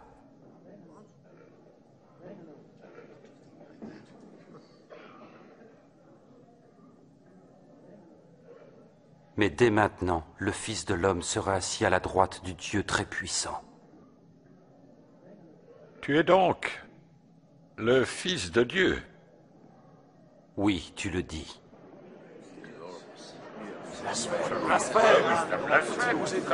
Quel droit parle-t-il ainsi? Coupable. Nous avons tous entendu ces paroles.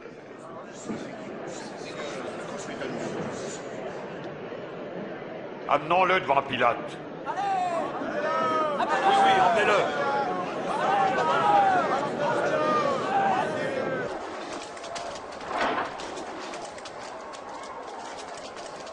Allez.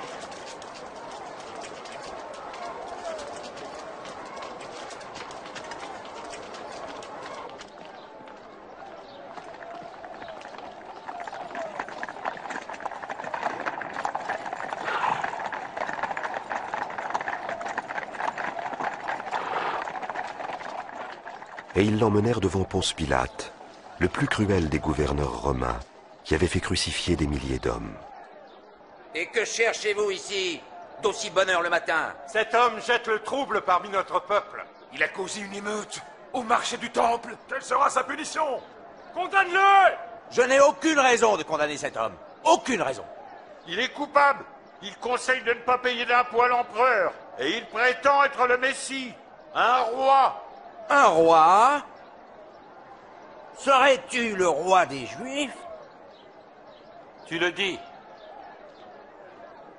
Il a commencé en Galilée et il est venu jusqu'ici. En Galilée? Est-ce que cet homme est un Galiléen? Dans ce cas, il faut que Hérode s'en occupe. Il est encore à Jérusalem, n'est-ce pas? Emmenez-le, Hérode.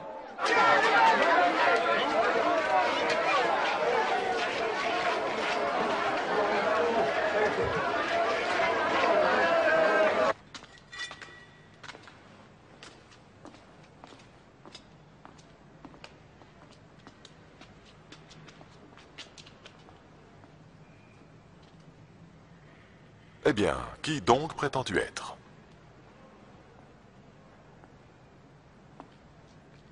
Qui sont ceux que tu appelles tes disciples?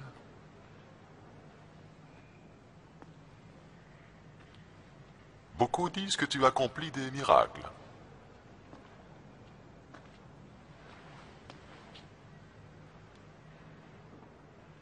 Fais-en un pour moi.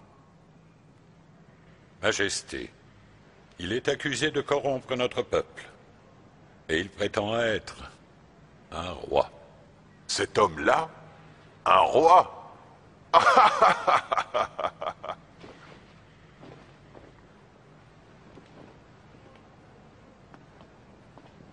Votre Majesté...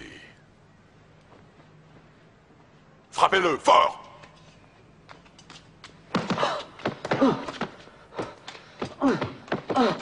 Renvoyez-le à Pilate. Nous sommes dans sa province.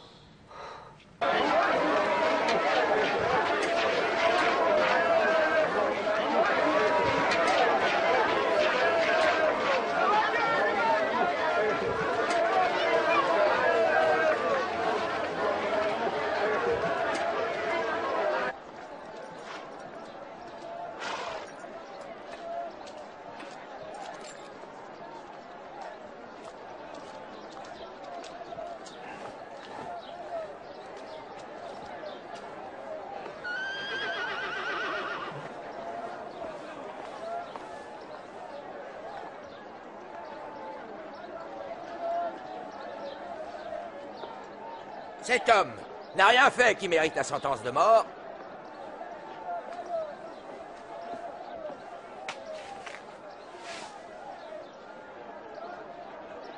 Je vais le faire fouetter et le relâcher.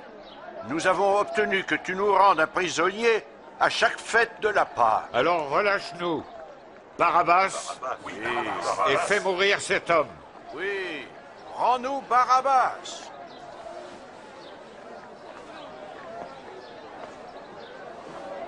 Crucifie-le! Oui, crucifie-le! Toi, fouettez-le.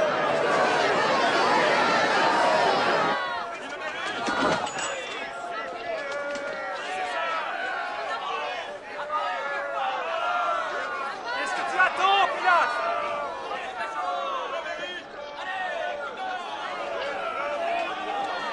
C'est Jésus! Pourquoi le torturez-vous?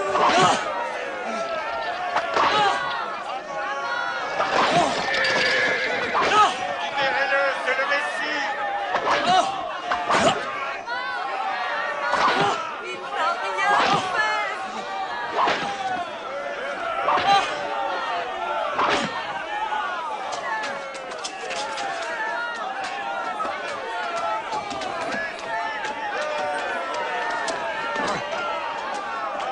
Relevez-le.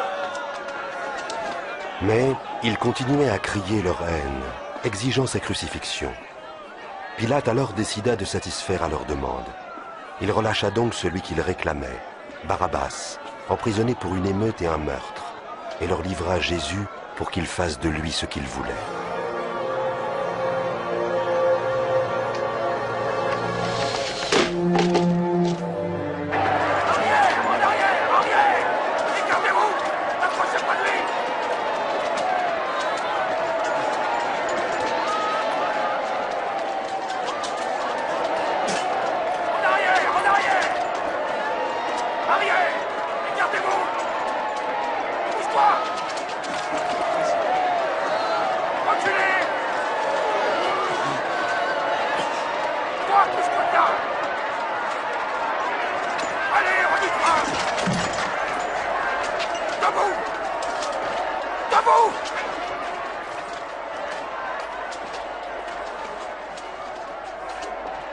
Toi! Quel est ton nom? Je m'appelle Simon de Cyrène. Viens par ici. Coupez les cordes!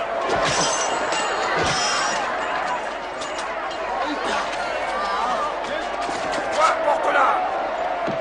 Allez, avance! Arrière!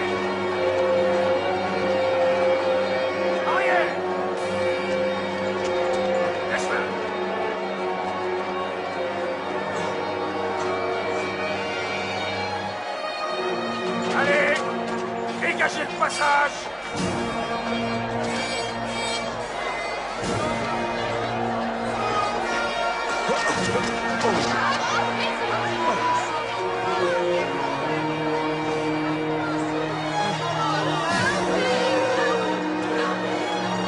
Arrière, reculez.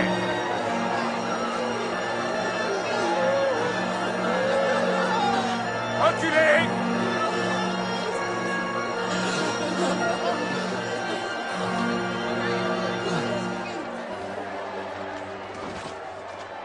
Nous pleurons pour toi, Seigneur. Bois ceci. Bois. Bois, Seigneur.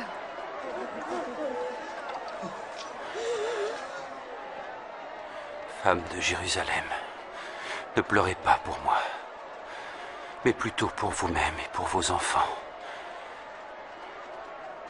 Car je vous le dis, si l'on traite ainsi le bois vert, que fera-t-on du bois mort? Que Dieu te vienne en aide. Nous prierons pour toi.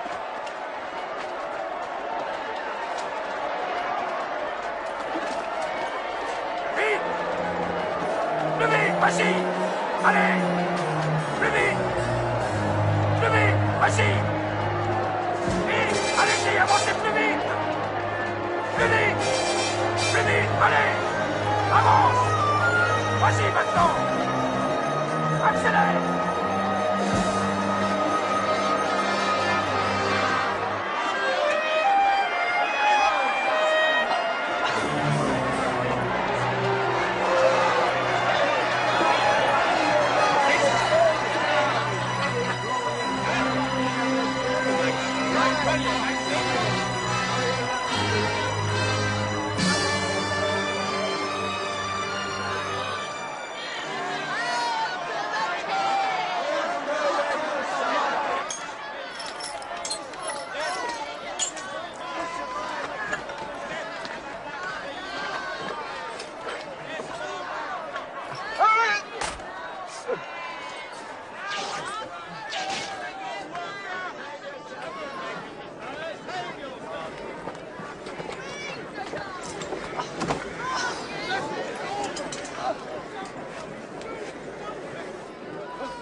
Allez, plus vite!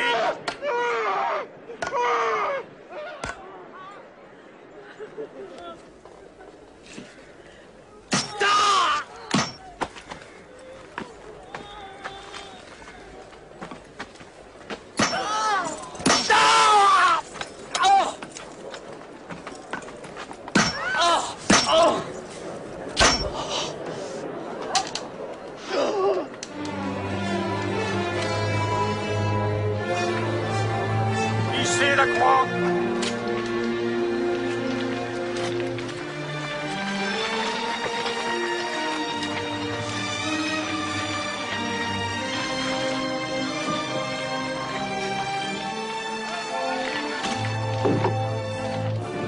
Toi, lâche le piquet!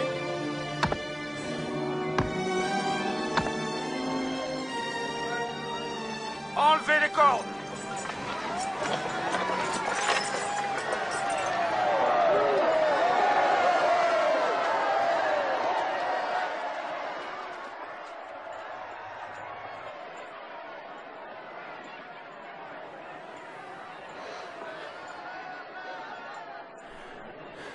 Mon Père, pardonne-leur, car ils ne savent pas ce qu'ils font.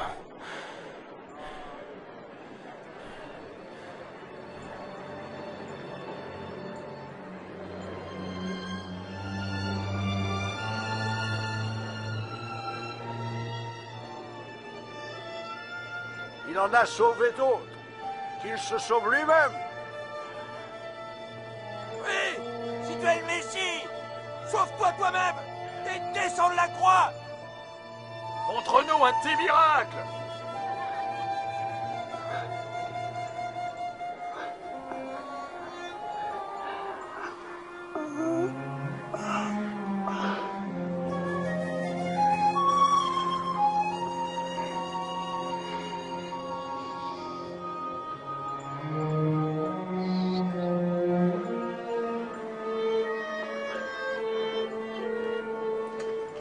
Et Jésus fut crucifié entre deux voleurs, selon ce que les prophètes avaient annoncé plusieurs centaines d'années auparavant.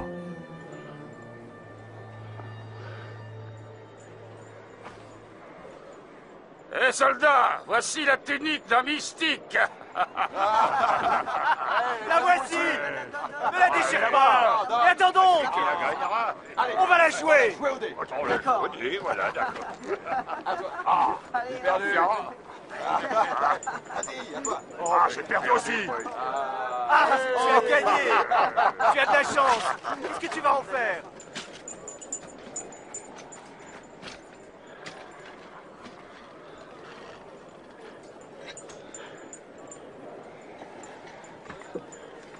Il y avait au-dessus de lui cette inscription: « Celui-ci est le roi des Juifs ».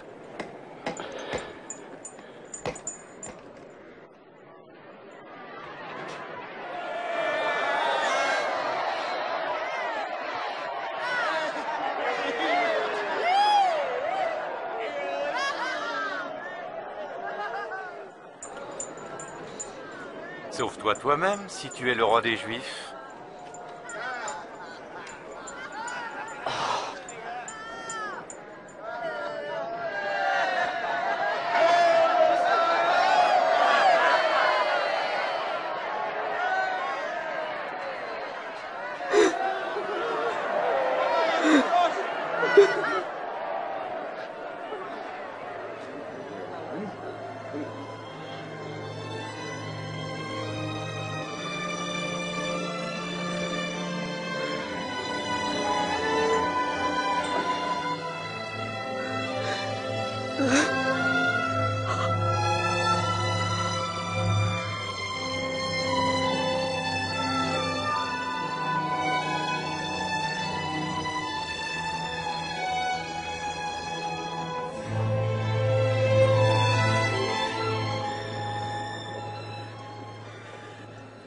N'es-tu pas le Messie? Sauve-toi et sauve-nous.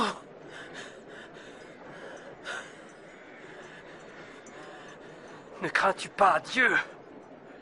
Il reçoit la même sentence que toi. Or, lui n'a rien fait de mal.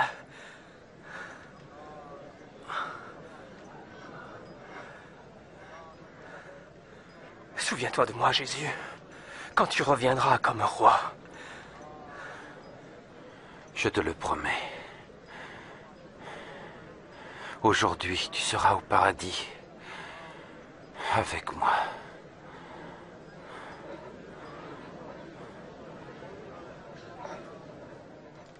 Il était environ midi, et l'obscurité se fit sur tout le pays jusqu'à 3 heures.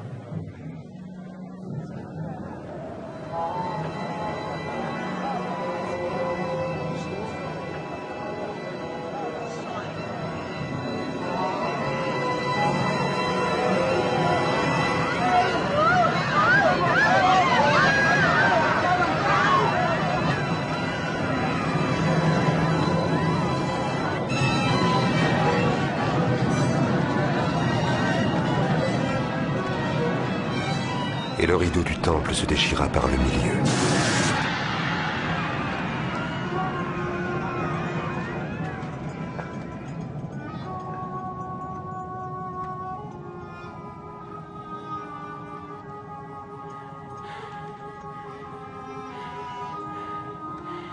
Père,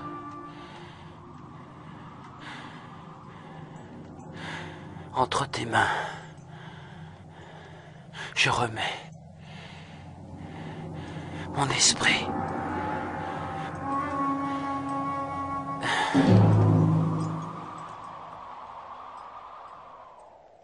En voyant ce qui s'était passé, l'officier romain rendit gloire à Dieu en disant: Louange à Dieu, car certainement cet homme était juste.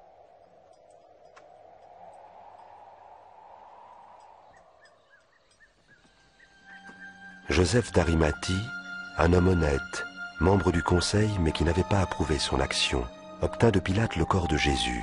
Il voulait le déposer dans un tombeau avant que le sabbat ne commence au coucher du soleil.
Pardonne-nous, mais nous suivons le corps de notre Seigneur.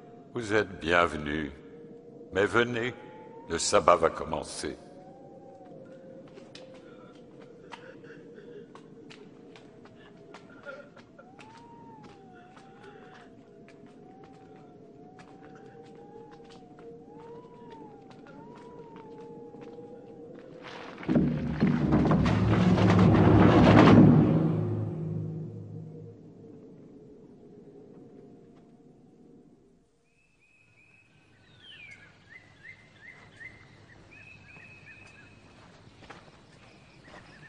Très tôt, le dimanche matin, elles se rendirent au tombeau, apportant des huiles parfumées qu'elles avaient préparées. Elles trouvèrent la pierre roulée devant le tombeau, et quand elles entrèrent, elles s'aperçurent que le corps du Seigneur avait disparu.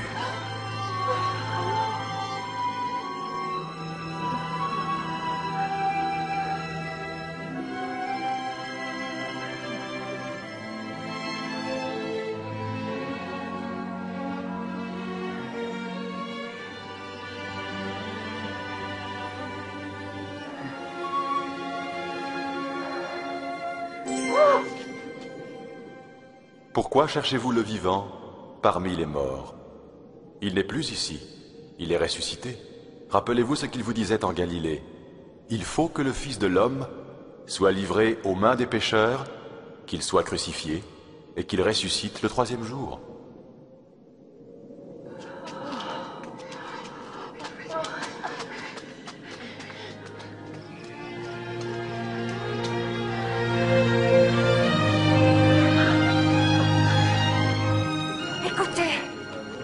Était roulée. Nous sommes entrés. Il n'y avait plus rien, plus de corps. Plus de corps? Comment est-ce possible? Et 2 hommes nous sont apparus, des anges tout brillants, comme le soleil. Et ils ont dit, « Pourquoi cherchez-vous le vivant parmi les morts ?» C'est vrai. Oui, c'est vrai. Oui, croyez-nous. Allez voir vous-même. Le tombeau est vide. Notre Seigneur n'est plus là. C'est vrai, Pierre. Il faut nous croire.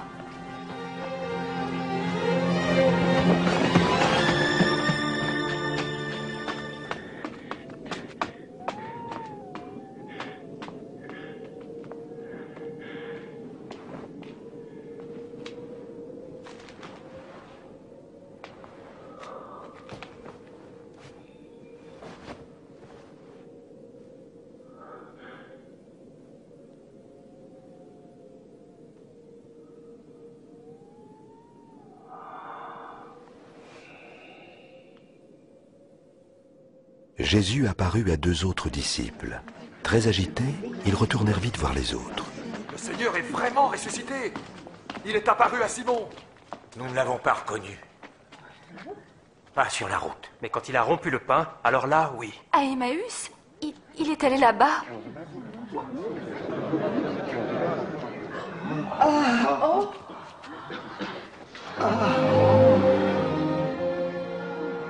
La paix soit avec vous.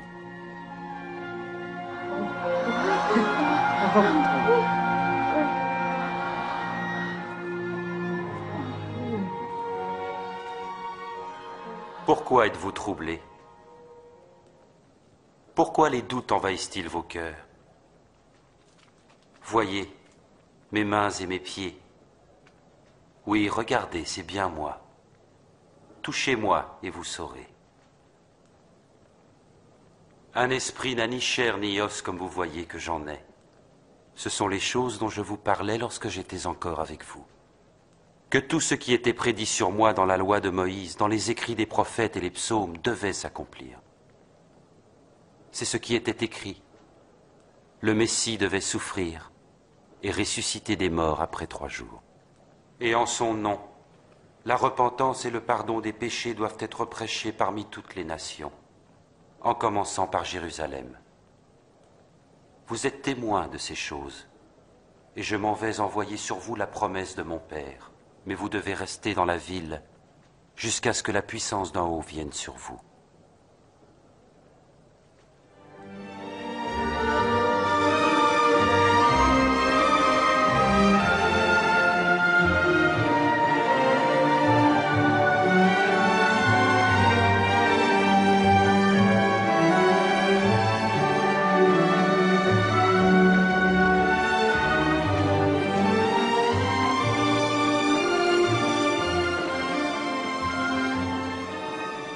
Dieu vous bénisse et vous garde. J'ai reçu les pleins pouvoirs dans le ciel et sur la terre. Allez donc dans le monde entier, faites des disciples parmi tous les peuples, baptisez-les au nom du Père, du Fils et du Saint-Esprit. Apprenez-leur à obéir à tout ce que je vous ai prescrit. Et je suis moi-même avec vous chaque jour jusqu'à la fin du monde. Amen.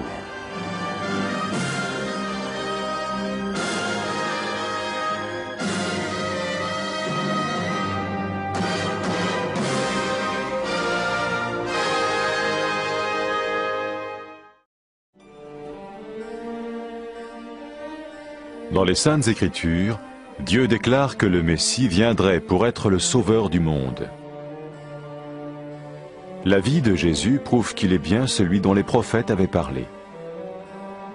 Ésaïe a prophétisé que la Vierge deviendrait enceinte et qu'elle enfanterait un fils. Des siècles plus tard, la naissance de Jésus accomplissait cette prophétie.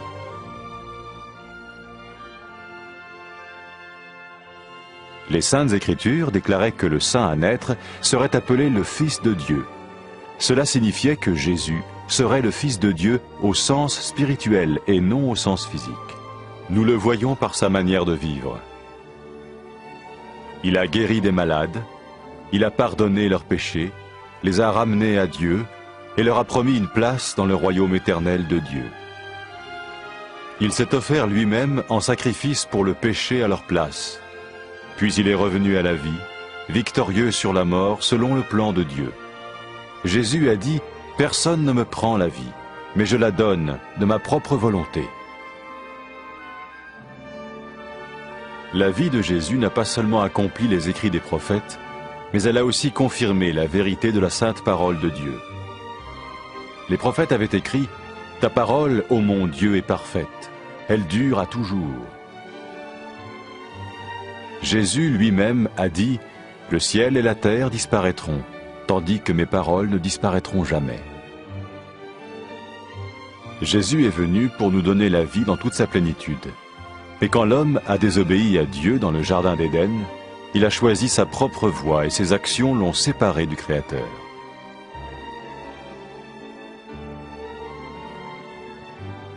Les Saintes Écritures déclarent que tous sont péchés et que le salaire que paye le péché, c'est la mort. Il s'agit de la mort spirituelle, éternelle séparation d'avec Dieu. Mais tout comme Dieu a donné un bélier pour qu'il meure à la place du fils d'Abraham, ainsi il a envoyé Jésus, le Messie, mourir à notre place. Sa vie, sa mort et sa résurrection restaurent la relation entre Dieu et tous ceux qui mettent leur confiance en lui. Maintenant, non seulement Jésus pardonne les péchés de ceux qui le suivent, mais il les sauve aussi du jugement éternel de Dieu. Ils sont sûrs d'aller au paradis et de vivre avec lui pour toujours. C'est cette vie et cette liberté de la culpabilité et du pouvoir du péché que Jésus offre à chacun aujourd'hui. Cela ne veut pas dire suivre une religion, mais choisir d'avoir foi en Jésus qui dit « Je me tiens à la porte et je frappe. Si quelqu'un entend ma voix et ouvre la porte, j'entrerai chez lui. » Cela veut dire se tourner vers Dieu et croire que Jésus vient dans nos vies pardonner nos péchés et nous rendre tels qu'il veut que nous soyons. Il ne suffit pas d'approuver intellectuellement ce qu'il dit, ni de vivre une expérience émotionnelle. Nous le recevons par grâce, au moyen de la foi, par un acte de notre volonté. Lorsque quelqu'un est prêt à suivre Jésus le Messie, il peut lui parler par une simple prière. Peut-être êtes-vous prêt maintenant à ouvrir votre vie à Dieu. Si oui, vous pouvez vous joindre à la prière suivante, silencieusement, dans votre cœur. Seigneur Jésus, j'ai besoin de toi. Merci d'être mort sur la croix pour mes péchés.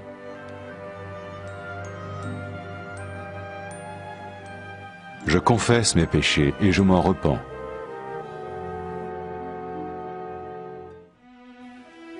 Je t'ouvre la porte de ma vie et je te reçois comme mon Sauveur et Seigneur.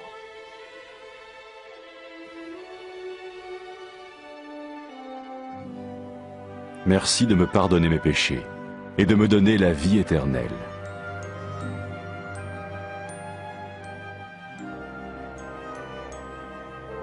Fais de moi le genre de personne que tu veux que je sois. Maintenant que je deviens l'un de ceux qui te suivent.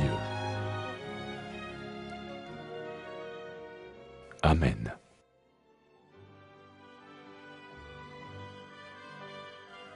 Jésus a dit à propos de ses disciples, « Mes brebis écoutent ma voix, je les connais et elles me suivent. » Pour expérimenter la vie en abondance promise par Jésus, ceux qui le suivent parlent à Dieu chaque jour dans la prière et lisent ou écoutent sa parole. Ils parlent de lui à d'autres personnes et rencontrent régulièrement ceux qui l'aiment et le suivent. N'oubliez pas sa merveilleuse promesse.